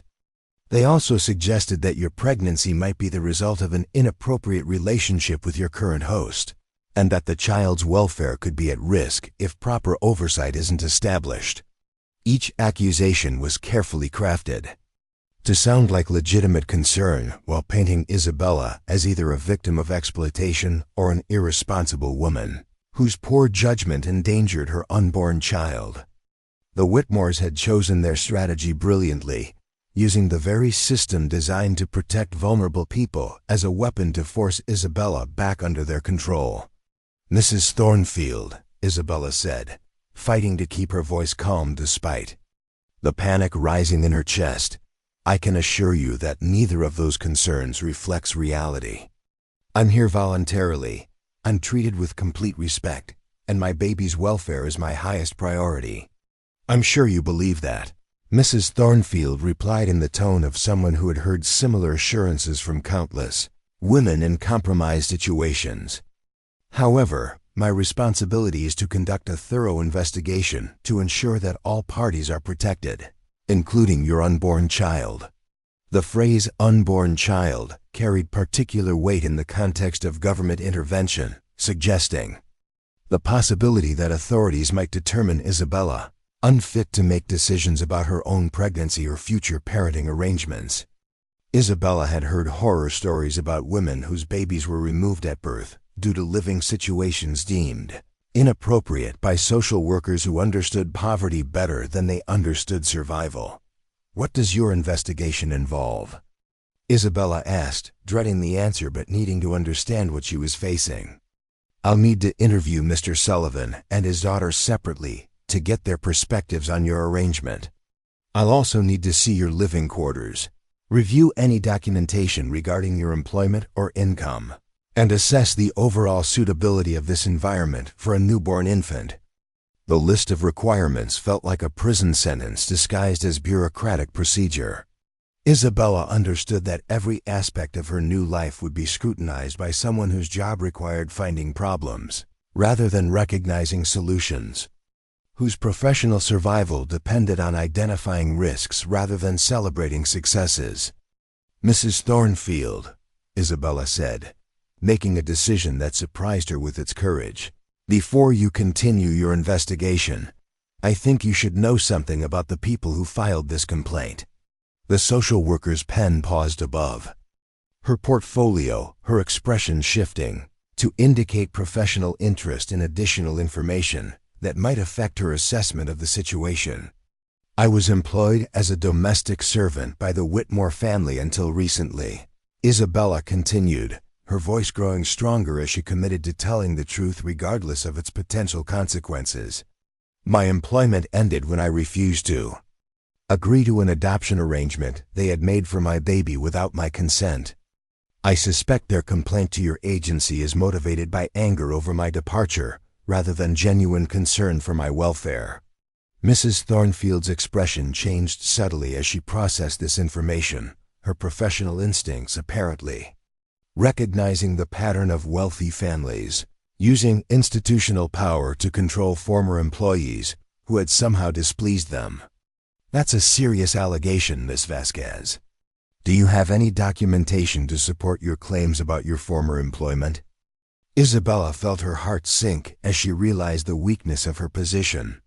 She had no written contracts, no pay stubs that would verify legitimate employment, no witnesses who would testify on her behalf against a family whose social position made challenging them professionally dangerous.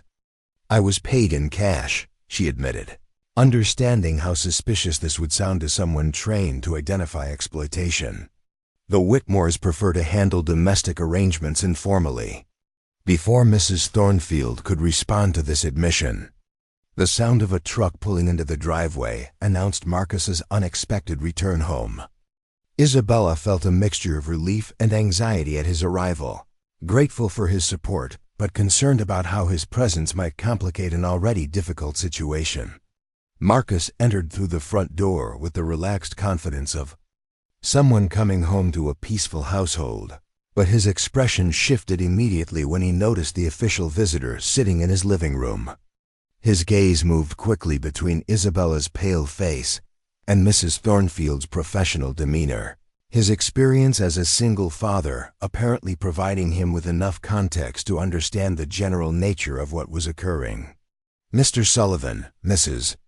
Thornfield said, rising to extend her hand with the practiced diplomacy that marked social workers accustomed to navigating delicate family situations. "I'm Margaret Thornfield from Children and Family Services. I'd like to speak with you about Miss Vasquez's current living arrangements." Marcus shook her hand with the careful courtesy of someone who understood the importance of maintaining positive relationships with institutional authorities while protecting his family's interests. "How can I help you?" "I'm conducting an assessment based on concerns that have been raised about the appropriateness of Miss Vasquez's current housing situation. I'd like to ask you some questions about how this arrangement came about and what your expectations are regarding her residency here." Marcus glanced at Isabella, his expression conveying both support and a silent request for trust in his ability to handle the situation diplomatically. She nodded slightly, understanding that their best hope lay in presenting a united front based on truth rather than attempting to navigate the investigation through careful evasion. Isabella needed a safe place to stay while she prepares for her baby's birth, Marcus said simply. "I had an extra room, and my daughter and I were happy to share our home with someone who could benefit from our help." "And what do you expect from Miss Vasquez in return for this accommodation?" The question was clearly designed to uncover evidence of exploitation or inappropriate exchange of services, but Marcus answered with the straightforward honesty that had characterized all of his interactions with Isabella. "I expect her to feel safe and comfortable here," he said. "Nothing more than that. Isabella helps with some household tasks because she wants to contribute, not because it's required or expected." Mrs. Thornfield made more notes, her expression suggesting she was processing information that didn't fit neatly into the categories she typically encountered during such investigations. The combination of Isabella's obvious pregnancy, Marcus's clear respectability, and the comfortable domestic environment created a situation that was difficult to characterize as exploitative. Despite the unusual nature of their arrangement, "Mr. Sullivan," she said, "I need to ask you directly, what is the nature of your relationship with Miss Vasquez? Are you the father of her child?" Marcus's response was immediate and unequivocal. "No, I am not. Isabella and I met when I was working on a restoration project at her former place of employment. Our relationship is entirely appropriate and based on mutual respect.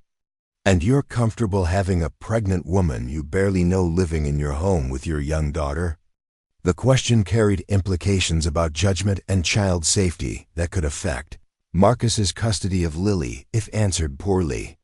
Isabella watched his face carefully, understanding that her presence in his home was potentially creating legal complications for a man who had already lost one of the most important people in his life. "Mrs. Thornfield," Marcus said, his voice taking on the quiet authority of someone who had given considerable thought to his decisions and their implications. "I've been a single father for 3 years. I've learned to make careful judgments about the people I allow into my daughter's life. Isabella is a decent person in a difficult situation who needed help that I was able to provide. I would make the same decision again without hesitation." The conviction in his voice seemed to give Mrs. Thornfield pause, her professional assessment apparently recognizing the sincerity of someone who understood parental responsibility and took it seriously. She continued making notes, but her questions shifted from skeptical probing to more routine information gathering about household routines and safety measures.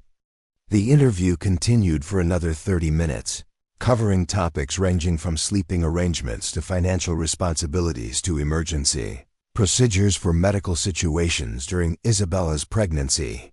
Throughout the process, both Marcus and Isabella maintained consistent accounts of their arrangement, while providing evidence of the thoughtful planning that had gone into making their unusual household function successfully. When Mrs. Thornfield finally closed her portfolio and prepared to leave, her demeanor had shifted from suspicious investigation to something approaching professional respect for the adults who had managed to create stability from challenging circumstances. "I'll need to complete my report and review my findings with my supervisor," she said, addressing both Isabella and Marcus with the kind of formal neutrality that provided no clues about her conclusions. "You should expect to hear from our office within 2 weeks regarding any recommendations or requirements for ongoing monitoring." After she left, Isabella and Marcus sat in their living room, surrounded by the evidence of ordinary family life that had been scrutinized and evaluated by someone whose job required finding fault with human arrangements that didn't fit conventional patterns. The silence between them was heavy with unspoken concerns about what the investigation might mean for their carefully constructed peace. "I'm sorry," Isabella said finally, her voice thick with guilt over the complications her presence had brought to his life. "I never intended for you to be subjected to this kind of scrutiny because of me." Marcus shook his head, his expression reflecting the kind of resigned determination that marked people who had learned to face difficulties without being defeated by them. "You have nothing to apologize for," he said firmly. "This isn't your fault. It's the price we pay for defying people who believe they have the right to control other people's lives." The sound of the school bus arriving interrupted their conversation, announcing Lily's return from her day of third-grade adventures. Isabella felt her stomach tighten with anxiety about how the investigation might affect the little girl who had welcomed her so generously and who deserved protection from adult complications that she was too young to understand fully. Lily burst through the front door with her usual enthusiasm, her backpack trailing behind her as she called out the day's discoveries: a successful math test, a new book from the library, plans for a science project about butterflies. Her cheerful energy filled the house with the kind of innocent joy that made the morning's official visit seem like an intrusion from a different and far less forgiving world. "Isabella," Lily called, appearing in the living room doorway with the bright smile that had become a treasured part of Isabella's daily routine. "Guess what happened at school today?" But her enthusiasm dimmed as she noticed the tension in both adults' faces, her intuitive emotional intelligence recognizing that something significant had occurred during her absence. "What's wrong?"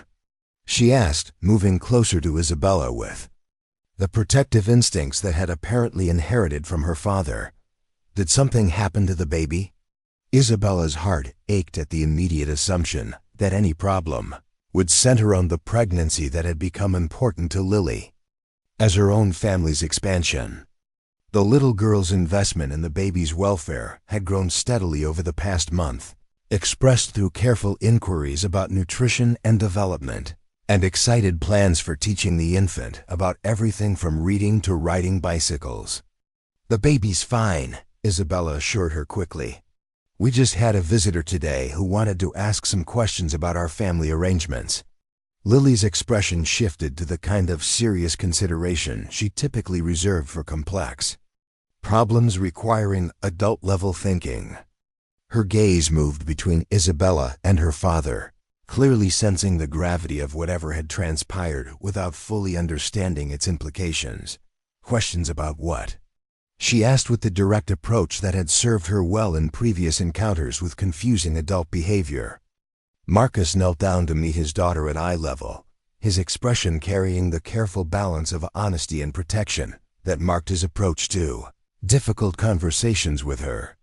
Sometimes when families have unusual arrangements like ours, officials need to make sure everyone is safe and happy, he explained gently. The lady who was here today was just doing her job to check on how we're all getting along together. Are we getting along together? Lily asked, her question revealing both her perceptive understanding of family dynamics and her genuine concern about maintaining the domestic harmony she had come to value. I think we're doing beautifully, Isabella said, reaching out to smooth Lily's hair with the kind of affectionate gesture that had become natural between them. Don't you? Lily nodded emphatically, her relief evident as she realized that whatever adult complications had arisen, they didn't threaten the family structure she had helped create and defend. We're the best family, she declared with the absolute certainty of a child who had experienced enough genuine love to recognize it when she saw it. Anyone who asks questions about us will see that. Her confidence was both touching and heartbreaking, reflecting the kind of faith in justice and reason that adults learn to temper with experience, but that children embraced with their whole hearts. Isabella found herself hoping desperately that Lily's optimism would prove justified, that the investigation would conclude with official recognition of what seemed obvious to everyone living within their small household, that love and commitment mattered more than conventional arrangements, and that families could be built from choice and kindness just as successfully as from blood and law. That evening, as Isabella helped Lily with homework while Marcus prepared dinner, the domestic routine continued with deliberate normalcy, despite the underlying anxiety about what the next 2 weeks might bring. They were all learning to live with uncertainty while maintaining hope, to protect what they had built together while preparing for challenges that might require them to fight for their right to exist as a family. The investigation had revealed the fragility of their happiness, while also demonstrating its essential strength. They had been tested by official scrutiny and emerged with their commitment to each other intact, their understanding of their own worth deepened by the need to defend it against external judgment. Whatever Mrs. Thornfield's report might conclude, whatever obstacles the Whitmores might place in their path, Isabella knew that she had found something worth fighting for in the modest house on Maple Street. She had discovered that family could be chosen rather than inherited, that home could be built from mutual respect rather than legal obligation, and that sometimes the most profound transformations began with the simple decision to trust in someone else's goodness. The pregnant servant's journey toward becoming someone's royalty was continuing through bureaucratic challenges and social pressure, but the foundation of love and commitment that supported her transformation was proving stronger than the forces arrayed against it. In learning to defend her chosen family, Isabella was discovering strengths she had never known she possessed, while Marcus and Lily were learning that the most meaningful victories were those that protected the people you loved rather than advancing your own interests. They were becoming something unprecedented together, a family defined by choice rather than circumstance, strengthened by adversity rather than weakened by it, and committed to proving that love could triumph over convention when supported by courage and determination. The letter arrived on a Thursday morning in March, delivered with the kind of official authority that made Isabella's hands tremble as she retrieved it from the mailbox. The Department of Children and Family Services logo was embossed on cream-colored paper that felt expensive between her fingers, as if the weight of bureaucratic decision-making required materials that matched its gravity. Marcus found her standing in the kitchen, still holding the unopened envelope, her face pale with the kind of anxiety that had become familiar during the 2 weeks of waiting that had stretched into nearly 2 months.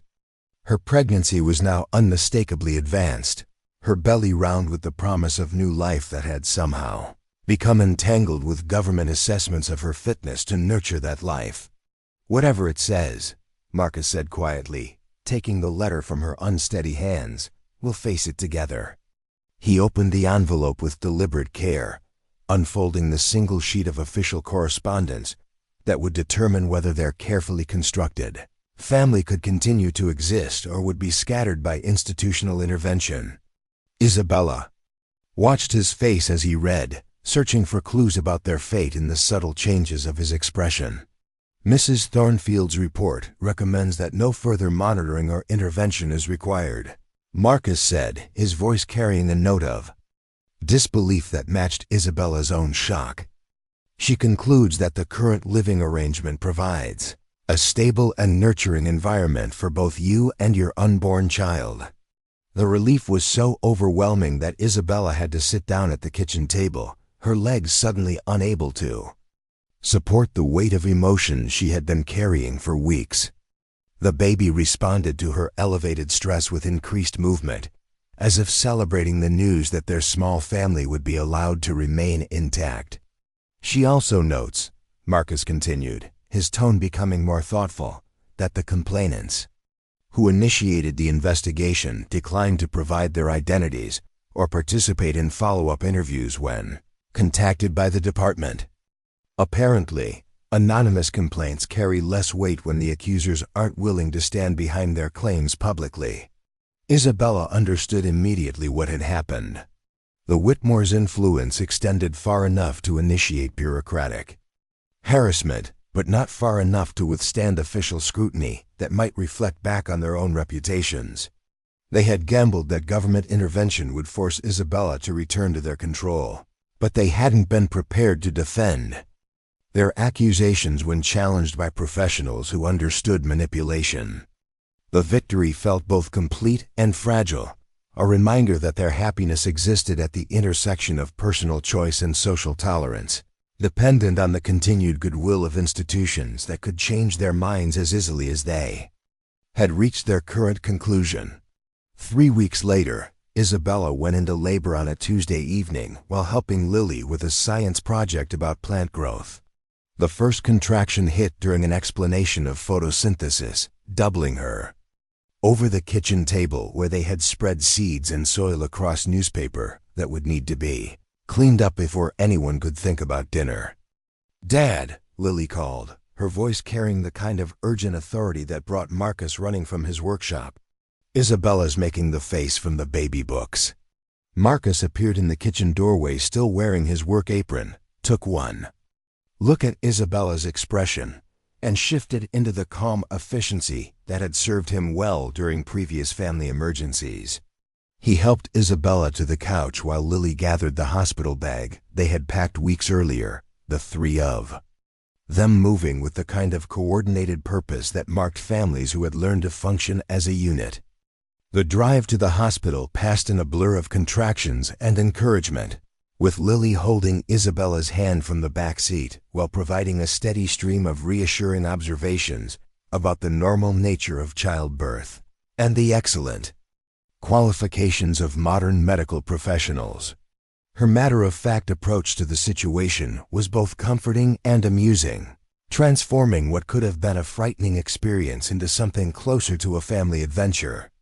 At the hospital, Marcus handled the administrative requirements while Lily appointed herself as Isabella's primary advocate, informing nurses about her dietary preferences and explaining the importance of keeping the family together during what she described as the most important day in our baby's life. The labor lasted 8 hours, long enough for dawn to break over the city while Isabella worked to bring her daughter into the world. Marcus and Lily took turns providing support, bringing ice chips and adjusting pillows and maintaining the kind of calm presence that made even the hospital room feel like an extension of their home. When Emma Rose Vasquez Sullivan finally made her appearance, she arrived with the vigorous protests of someone who had been comfortable in her previous accommodations and saw no particular reason to change venues. Her cries filled the delivery room with the sound of new life demanding attention, recognition, and immediate satisfaction of her needs. "She's perfect," Lily whispered, peering at her new sister with the kind of awed reverence that children reserve for genuine miracles. "Look at her tiny fingers. Look at how she knows how to cry already." Isabella held her daughter for the first time with hands that shook from exhaustion and overwhelming love, studying the small face that would be the center of her universe for years to come. Emma Rose had dark hair like her mother, and an expression of determined curiosity that suggested she would approach the world with the kind of fearless engagement that Isabella had lost and was only now beginning to rediscover. "She looks like she has opinions," Marcus observed, his voice thick with the kind of emotion that marked honorary grandfathers witnessing the expansion of their chosen families. "I think she's going to fit right in with the rest of us." The days that followed established new rhythms in the Sullivan household, with everyone adapting to accommodate the needs of their smallest member. Lily proved to be a devoted big sister, helping with diaper changes and bottle feedings, with the kind of serious responsibility she had always brought to important tasks. Marcus installed a changing table in the downstairs bathroom and rearranged the living room to create space for the baby equipment that had somehow multiplied beyond all reasonable expectations. Isabella marveled at how naturally they all adjusted to the presence of a newborn, as if Emma Rose had simply been waiting for the right moment to join a family that had been incomplete without her.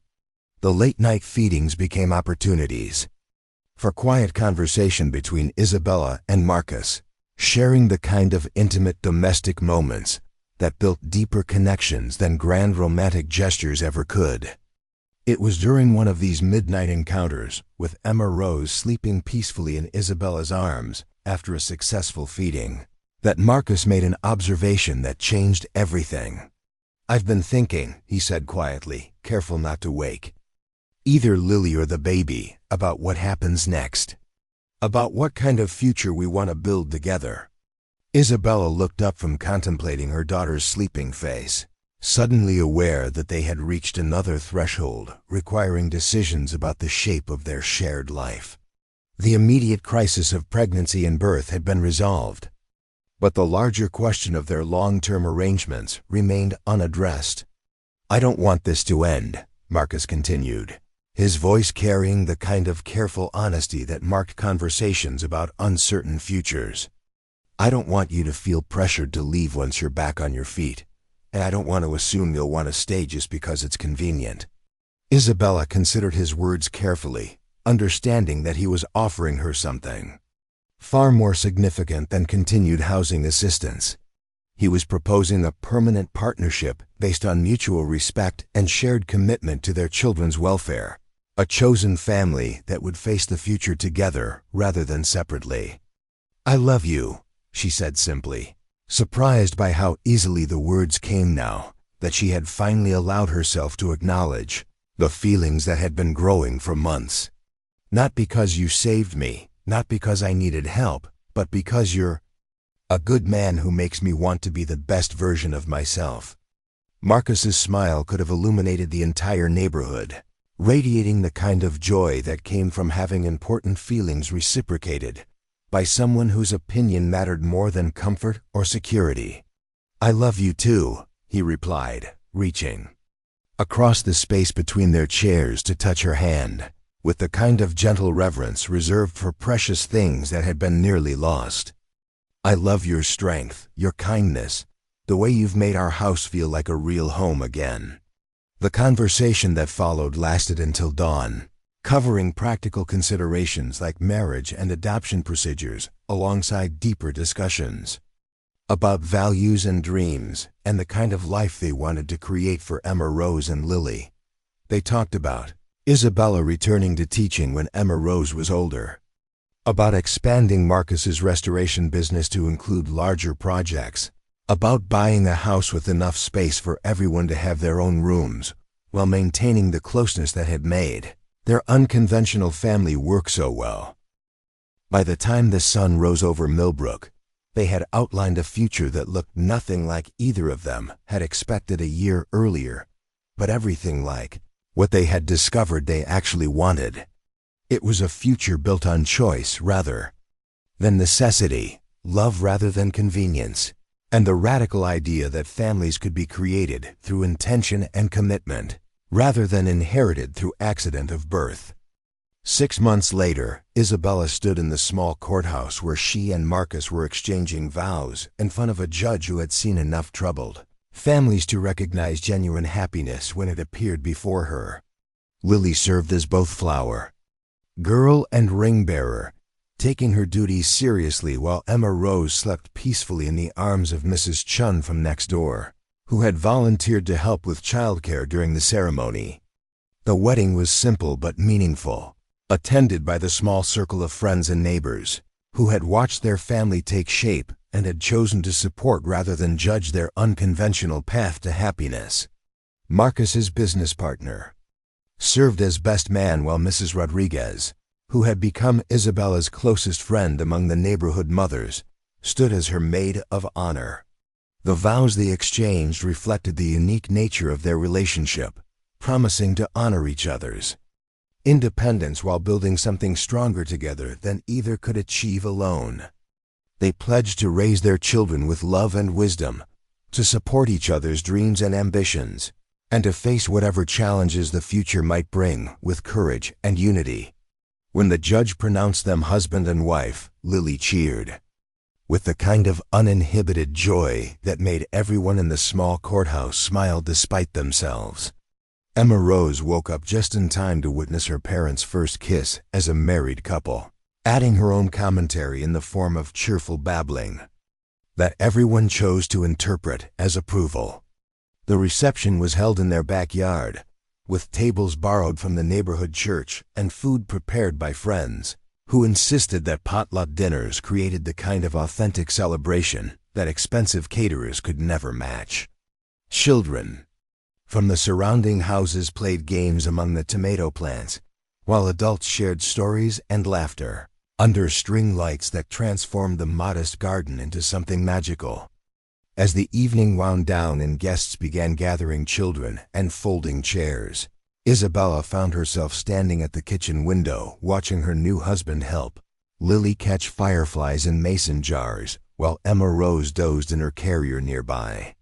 The scene was so perfectly ordinary and so completely precious that she had to pause to appreciate how dramatically her life had changed in less than a year. She was no longer the frightened servant who had endured humiliation and threats while believing she deserved nothing better. She had become a wife, a mother, a valued member of a community that celebrated her successes rather than exploiting her vulnerabilities. Most importantly, she had learned that true nobility came not from inherited status or accumulated wealth, but from the daily choice to treat others with dignity and to build something beautiful from whatever materials life provided. The pregnant servant had indeed become someone's royalty, not through marriage to wealth or position, but through the discovery of her own worth and the courage to claim the life she deserved. In choosing love over security, trust over cynicism, and hope over resignation, she had transformed not only her own future, but the futures of everyone whose lives had intersected with hers. As she watched her family enjoy the simple magic of summer evening in their own backyard, Isabella understood that the greatest revolutions were often the quietest ones, measured not in grand gestures or dramatic declarations, but in the accumulation of ordinary days spent in extraordinary love. Up next, you've got 2 more standout stories right on your screen. If this one hit the mark, you won't want to pass these up. Just click and check them out.